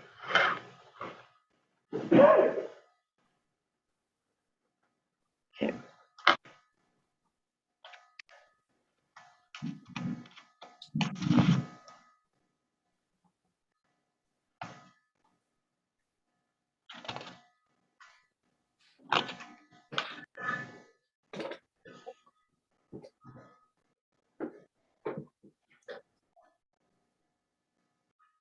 Under next steps on this memo, the memo is dated June 20, 2018. You have confirmed partner interest by June. You see that? Correct. Was that your only partner at that stage was the county? Is that right? Correct. And then when you say on the third bullet from the bottom, complete a community survey in October of 2018, you see that? Correct. Was that done for both county and town residents? It was, but that didn't occur. Okay.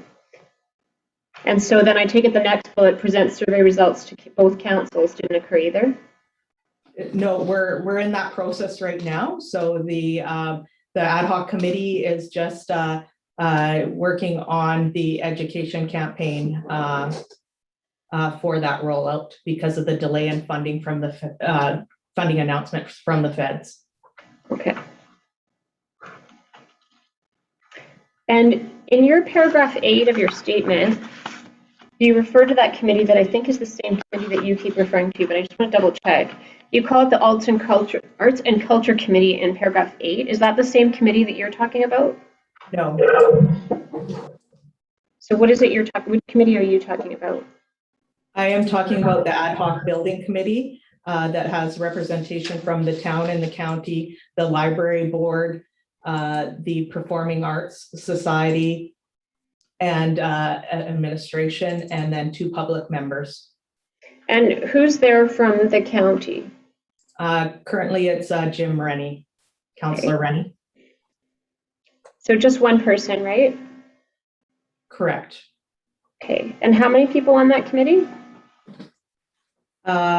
There is, I don't want to get it wrong, so I just want to look at my No worries.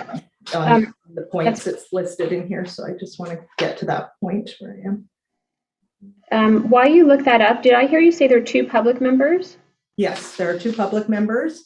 There's 2 library board members that they appoint. It could be their Woodlands rep, but currently it's not right now. But there's 2 members from the library. There's 1 from the Performing Arts, 1 from the county, 1 from the town, and 2 from administration.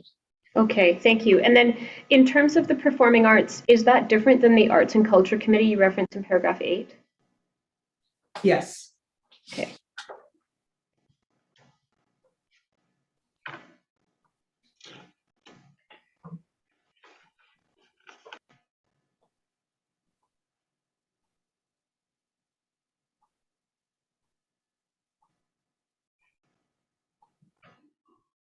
I'm correct in understanding that the municipal center is not a recreation facility, correct? It's an arts and culture facility. Right, not recreation. Okay, and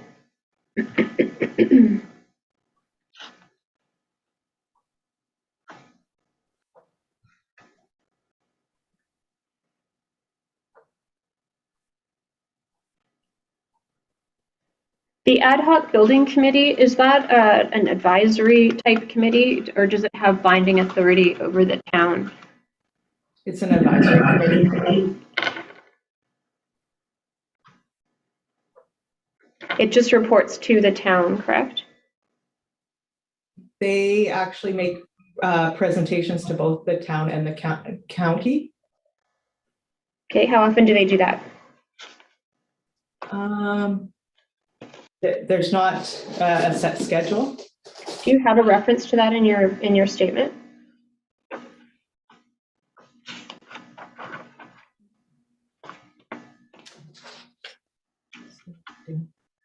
No, I don't. Okay, I didn't recall seeing one, so I just wanted to make sure I wasn't missing something. Thank you.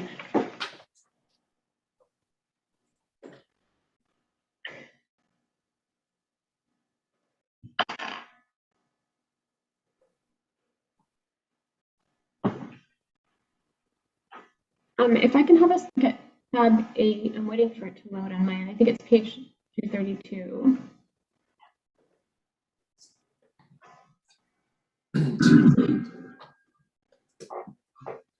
Is that correct on your end? Yes. Okay. So were you involved in these you call them Conversation Cafe meetings, I think? Conversation Cafe, I've lost my spot. Summary, the summary is the document. Were you involved in them at all? Yes. Okay. Were there committee groups from Woodlands County in any of these ones that you've included here? Yes. You say in paragraph 14 of your statement that 56% of respondents on a 2015 Woodland County client or citizen satisfaction survey planned on using a proposed winter recreation park and performing arts facility. See that? Yes. Okay, I'd like us to turn to tab 13.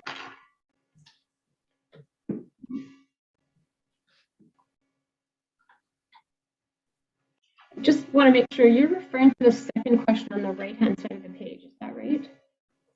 Yes, Okay, and that question says something different than I think you say in paragraph 14. I think it says that it's asking whether or not people would be planning on using either the winter recreation park or the performing arts facility. Would you agree with me that that is the question? Do you plan on using either of these? that's not what it states there. It says, do you plan on using either of these? Oh. Oh, sorry. Do you? Yes. Okay. And 44% of people, or 43.92% of people, said no, correct? Correct. So they weren't going to use either, right? Correct. Okay. So when you say 56% said they would use both, that's a mistake, I take it. Correct. Okay. And at that point in 2015, the county and the town, you had access to this survey in 2015, is that right? You're cutting out again. Sorry, Ms. That's Roberts. okay. No, that's okay. Thanks for telling me. In 2015, did you have access to this survey? I know the county did because they did it, but I'm just asking if you did as well. The one that I'm talking about in 15, or is Correct. that in paragraph 15 of my statement? No, the one in 20 in paragraph 14, the one that we just looked at, the one that's Okay. I just saw this during when we were putting together stuff for the arbitration.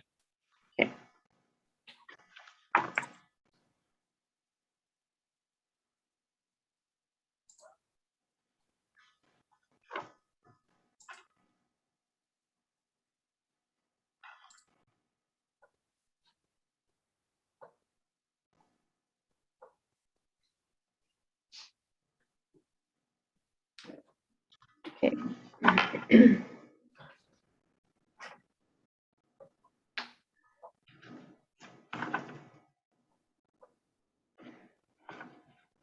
When you say in the last sentence of paragraph 19 in your statement, it's on page 4, and it carries on, it starts on the bottom of page 4 and carries on to page 5. You say the counties continue to participate in ad hoc municipal center building meetings and performing arts society meetings. You see that? Yes. Okay. I take it what you're referencing there are those meetings, the ad hoc building committee meetings, and then you called it the performing arts society meetings. Are those are the ones you were referring to earlier, not the arts and culture?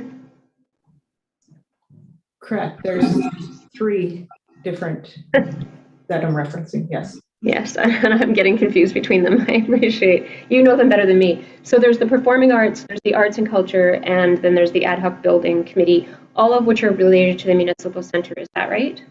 Correct. And you say in the last sentence of the paragraph, from the beginning, the county was a full partner in the construction of the municipal center. You see that? Yes. And you would agree with me that full partner in the context of agreeing to make payment, being a partner in the funding requests, that is not the case, correct? Could you repeat your question, please? Well, you say they're a full partner in the construction, and I would put to you that they're not. They're not paying 50%. They're not agreeing to pay 50%. There's no construction agreement. They're not jointly making applications other than the community partnership one. All of that is correct, right? No. Okay, you tell me what I got wrong. We've been having planning session meetings, like you brought up the agenda earlier of the planning retreat and so forth, and they've been a part of those. They continue to sit on the ad hoc building committee meeting and as a partner. And you're using that term partner. That's your opinion of their role, I take it. Yes. You read the statement from, grab it, sorry. The statement from Ms. Wharton from the county in response to your statement on the municipal center, correct? Correct. And you have seen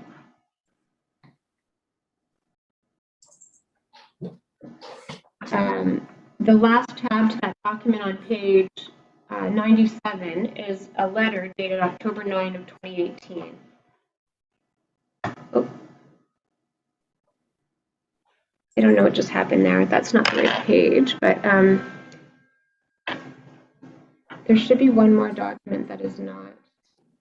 Ms. Roberts, can you refer me to whose statement we're referring to here? I just didn't catch that. Shannon Wharton, and it's for the school, it's joint, school and municipal center.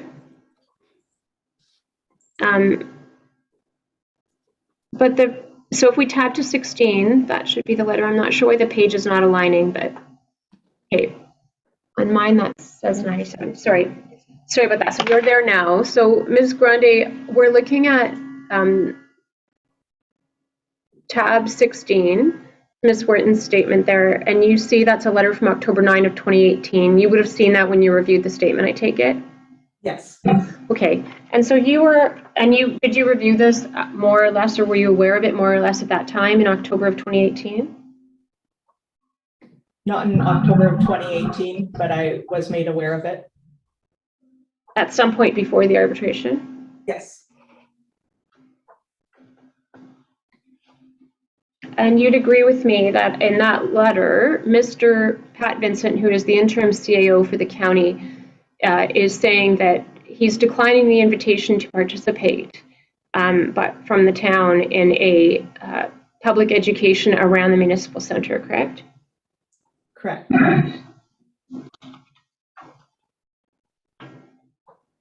And in fact, the letter talks about that the reason for not wanting to do that is that council was concerned about the county's participation in a joint public education program on the municipal center, conveying an implied message to residents that the county supported all three components of the municipal center. You're aware that the letter says that? Yes. Were you aware sometime in 2018 that that was the position being conveyed by the county? Not right in 20, would have probably been towards the end of 2018, that they weren't in favor of putting out a public education campaign, including the administration building. And I think that, would you agree with me that the letter conveys that the county council was saying they didn't support all three components of the municipal center? Yeah, they didn't support the administration building.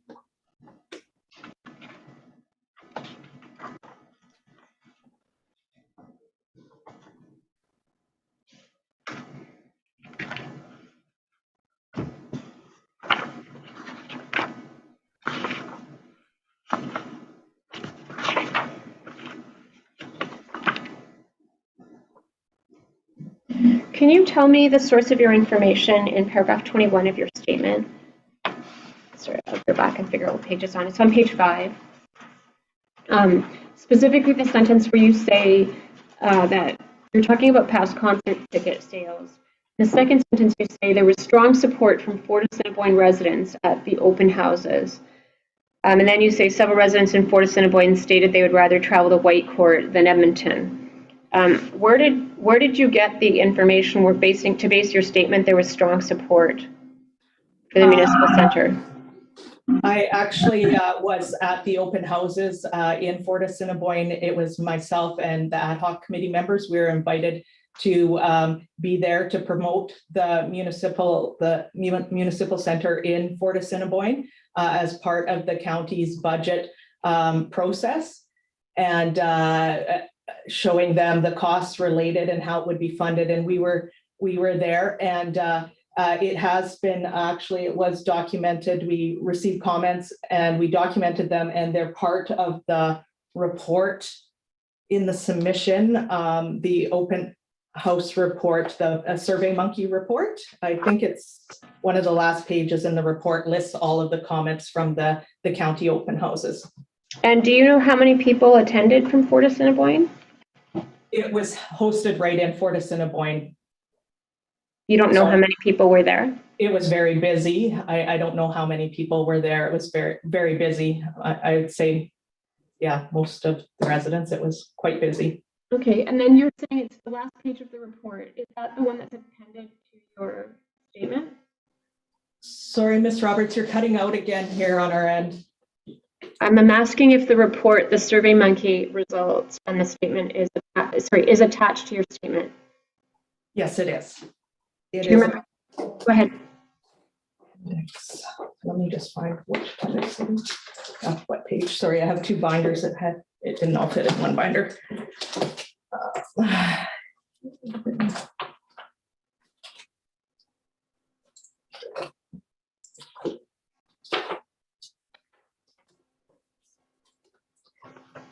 So it's pages, it starts on page 349. It's called the Performing Arts Facility Report.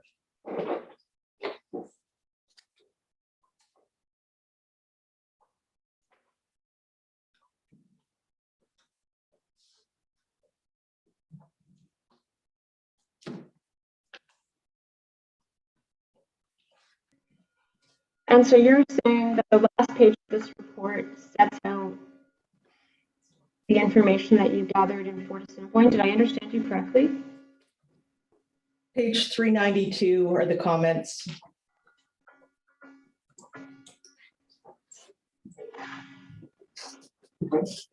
I see. So there's a list there of what I'm going to call a couple dozen comments. And what you have written there is that comments are recorded only once, meaning if 57 people or one person put the comment forward, it got recorded, correct? Correct. And you can't tell me which of these questions came from comments came from Fort Assiniboine versus elsewhere, correct? There was only two open houses in the county. One was in Fort Assiniboine and one was in Westward. Okay.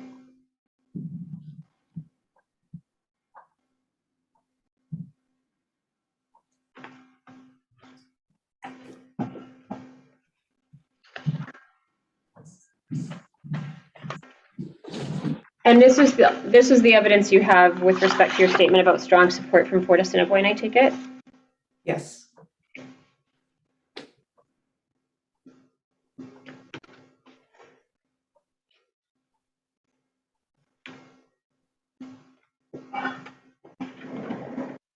Can I just ask you to look at, in your statement on page 5 at paragraph 22, which references 20, those are the concert statistics in appendix 20? Correct.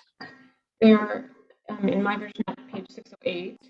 And then your statement in paragraph 20 says that the town has compiled data regarding ticket sales to concert and art events held over approximately a 1-year period, January 2019 to February 2020. See that? Correct. Okay, that's, I take it, all of the data that you have in this regard? Yes. And it looks like if I take you back in memory to when I was asking you questions about the information that looks similar in the transit statement when we spoke last time. Sorry, Ms. Roberts, you cut out again in the middle of that question, or you started your question. Okay, let's start over. On this page 608 in your statement, which is the tab 20, are you using the same methodology of reporting as you did in the transit statement when we went through that? Remember we went through and I asked you about what the different things meant, like Whitecourt split, and you explained to me, you said some people in Mayerthorpe with a box number may actually live in Woodlands County, etc. Do you recall that? Yes, I do recall that. Okay, and this shows up here in another statement, so just to try to make it simpler, the model that you're using to report on these numbers on page 608 of the municipal center statement, you use the same methodology as you did for transit, is that right? Correct. And so you're relying on the postmasters as you've noted in the notes below, correct? For 12 12 of the addresses. Yeah. Yeah. Well, yes, and you've got a few different notes there. I think you've got the postmaster one is with respect to, correct, the 12 that say Whitecourt split with only box number. That's what you're referring to there. And then the other ones, you also refer to the Mayerthorpe post office, and there you're relying on the post office personnel to tell you that 50% of the remaining boxes would be county boxes, right? Correct. And you don't have any way to know why they said that. You're just relying on them, right? Correct. Okay. And so what I see here is of the 1 year's worth of concerts, and describe it as two things, sorry. Concerts and art events. Were these concerts and art events only held in the town? Yes. Okay. And there were 275 client records in total, and 140 of those for sure are from the town, correct? Correct. And some of the others may or may not be from the town. For example, the Whitecourt split, right? Correct. And there were 47 that you confirmed to be from Woodlands, not Fort Assiniboine, or are the two included in there from Fort Assiniboine and the 6 from Blue Ridge, or are they separate? Separate. So there's 47 from that didn't have where in Woodlands. They just had that was Woodlands. And then there's the additional 2, 3, 6 below on top of that. Okay, and so though you confirmed independently that each of those individuals was a separate, like a separate residence or separate person, that Blue Ridge, Lone Pine, Fort Assiniboine, and then the Woodlands and address. Correct. Okay.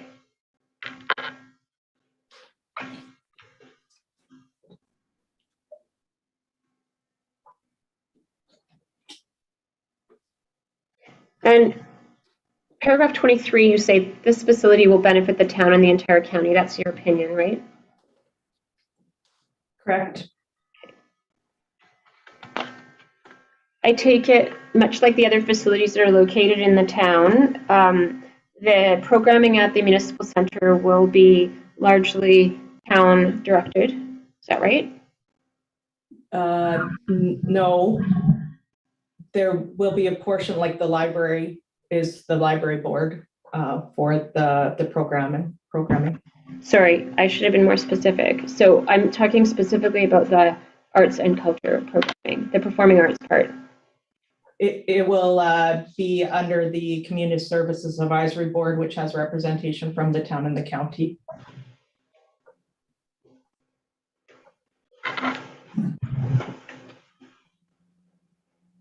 And like the Forest Interpretive Center or the library building, for example, that you've given evidence about, I take it the town would be the party responsible for operations, maintenance, repair, and then seeking to get contributions from other parties for those costs. Is that right? Correct.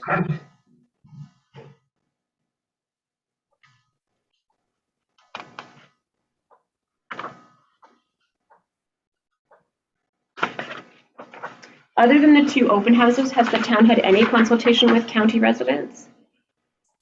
Yes. All of the events that have been have gone on in this whole statement have had both town and county residents in attendance. Okay, but my question was more specific than that, so let's just go back a second. I'm asking if the town has deliberately consulted residents of the county. I see that you had an open house and you were soliciting information like the SurveyMonkey report. Apart from all of that you have reported on in your statement, was there other direct consultation with county residents? Yes. Okay, so point out, when you say what throughout your statement, can you just walk me through where you're talking about? Okay, so to start, the ad hoc, the first committee that was formed back in 2009, which was the Arts and Culture Committee, had Councillor Karen from the county on it. So she was the Woodlands County representative. Okay, Uh, sorry. Let me stop you because I don't want to go down a rabbit hole we don't need and waste your time Okay, or the arbitrators. But what I was asking was actually consulting with the residents themselves, not having a representative on a committee. I mean, going out to the community and asking people what they think. for That's sure. what I'm asking about. Yeah, I was just getting there. So they did Bannister Research did a survey at that time that was conducted, and that consulted Woodlands County residents as well. Everything that's listed in this document has not just consulted Whitecourt, but every time we consulted, we also consulted Woodlands County residents. So even the conversation cafes had Woodlands County residents. In 2008, when active, creative, engaged communities came into the community and hosted the open houses, there was Woodlands County representation, community members that attended. It's always been consultation of both.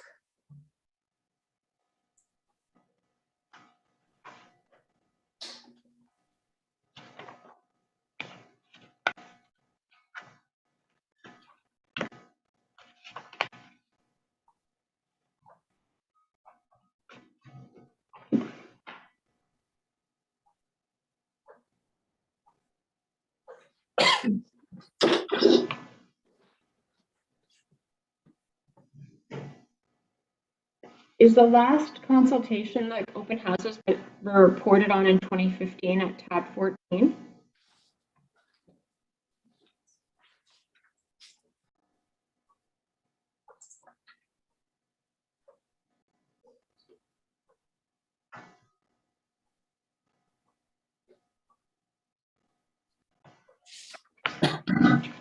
There was the survey that went out after that. This one here, yes, this is the last consultation.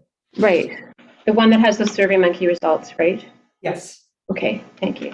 And this report is dated 2015, so I take it that would have occurred sometime in 2015 or before, right? in 2015, yes. Okay, thanks.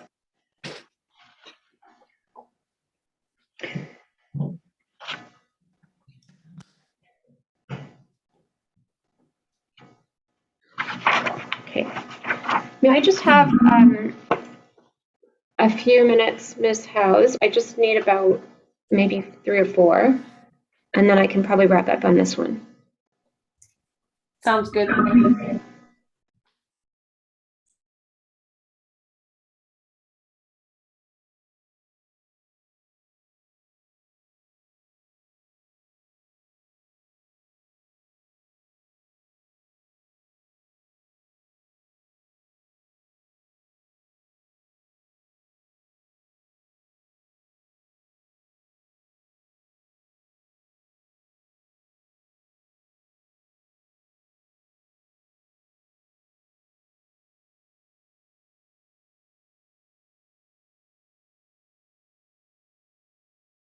Ms. Howes, were you getting a lot of feedback on the audio from Ms. Roberts during that last?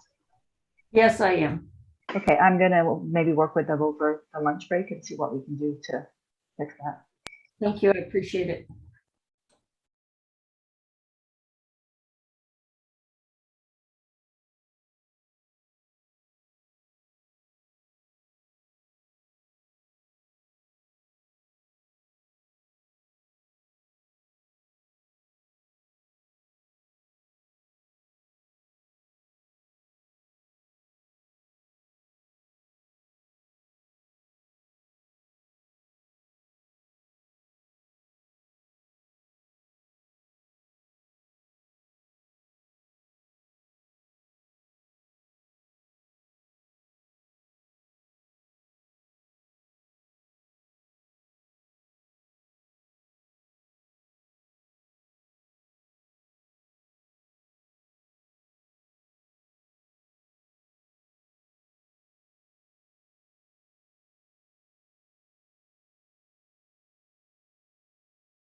Are you ready, Ms. Roberts?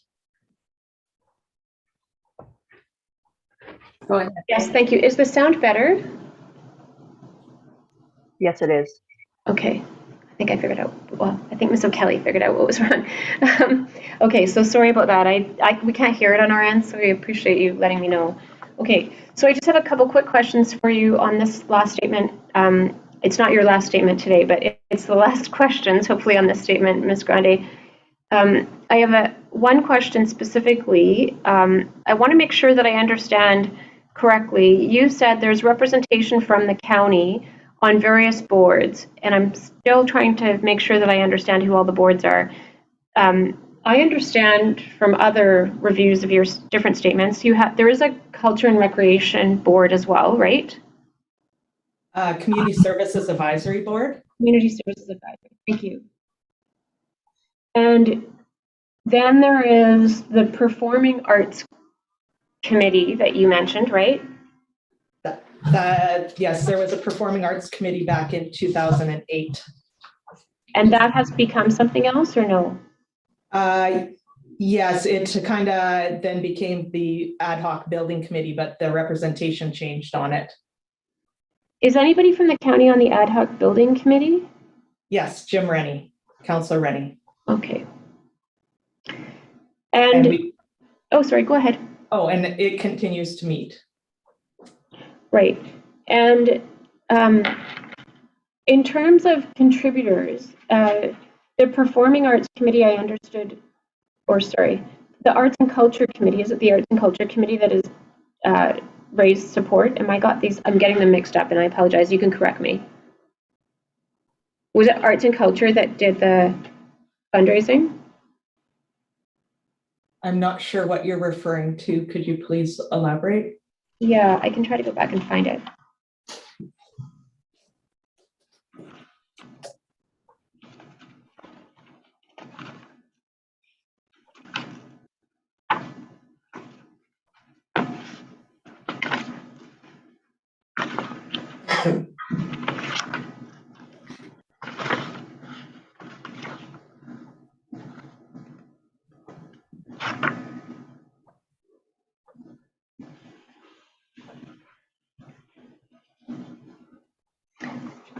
I'm actually just okay, so I'll get back to that in a second.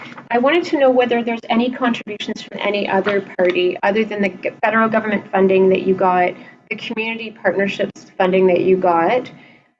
Is the Whitecourt Library Board contributing to the cost of this project? No. Okay. Any other library board contributing? No. Okay, I have a question about, you said that do you remember looking at the Mr. Vincent letter that's tab, I want to say 8, but I might be wrong, I'll just find tab 16, sorry, to Ms. Wharton's statement. So it's tab 16 to the county municipal center and school reply. That was the letter, and you said that Mr. Vincent, he says he was conveying the council's concern about appearing to approve of all 3 of the components of the municipal center. You say he was not approving of the administration. That's not in the letter, right? You're cutting out. Sorry, Ms. Roberts. Okay, so let's go to the letter. I'm looking at the paragraph that's 3rd from the bottom, where Mr. Vincent says, Council is concerned that that participation by Woodlands County in a joint public education program on the municipal center might convey an implied message to both town and county residents that the county supports all 3 components of the municipal center. You see that? Yes. You then said earlier that Mr. Vincent was referring to, he was excluding the administration component. Correct? Correct. And the letter does not say that, correct? Well, Ms. Roberts, the letter says what it says. She's giving her understanding as best she can. What's the source of your information, Ms. Grande? Discussions, the letter and discussions at the Ad Hoc Building Committee and discussions at the planning sessions and the joint planning sessions. Okay. So nothing in writing from county council communicating which component or components they were concerned about, correct? Correct.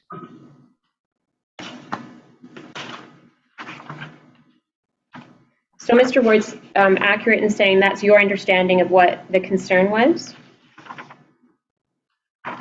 Correct. Okay.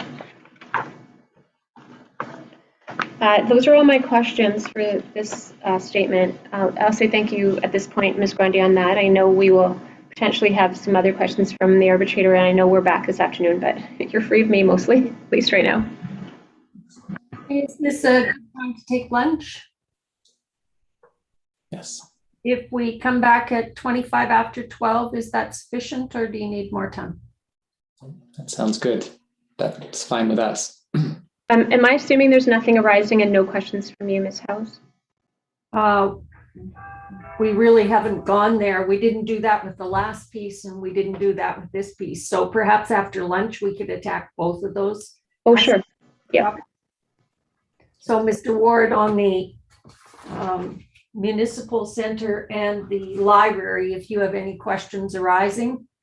I don't, Miss House, to make that easier, but I'm happy for you to reserve yours until after lunch, but I won't have anything arising on either of those statements.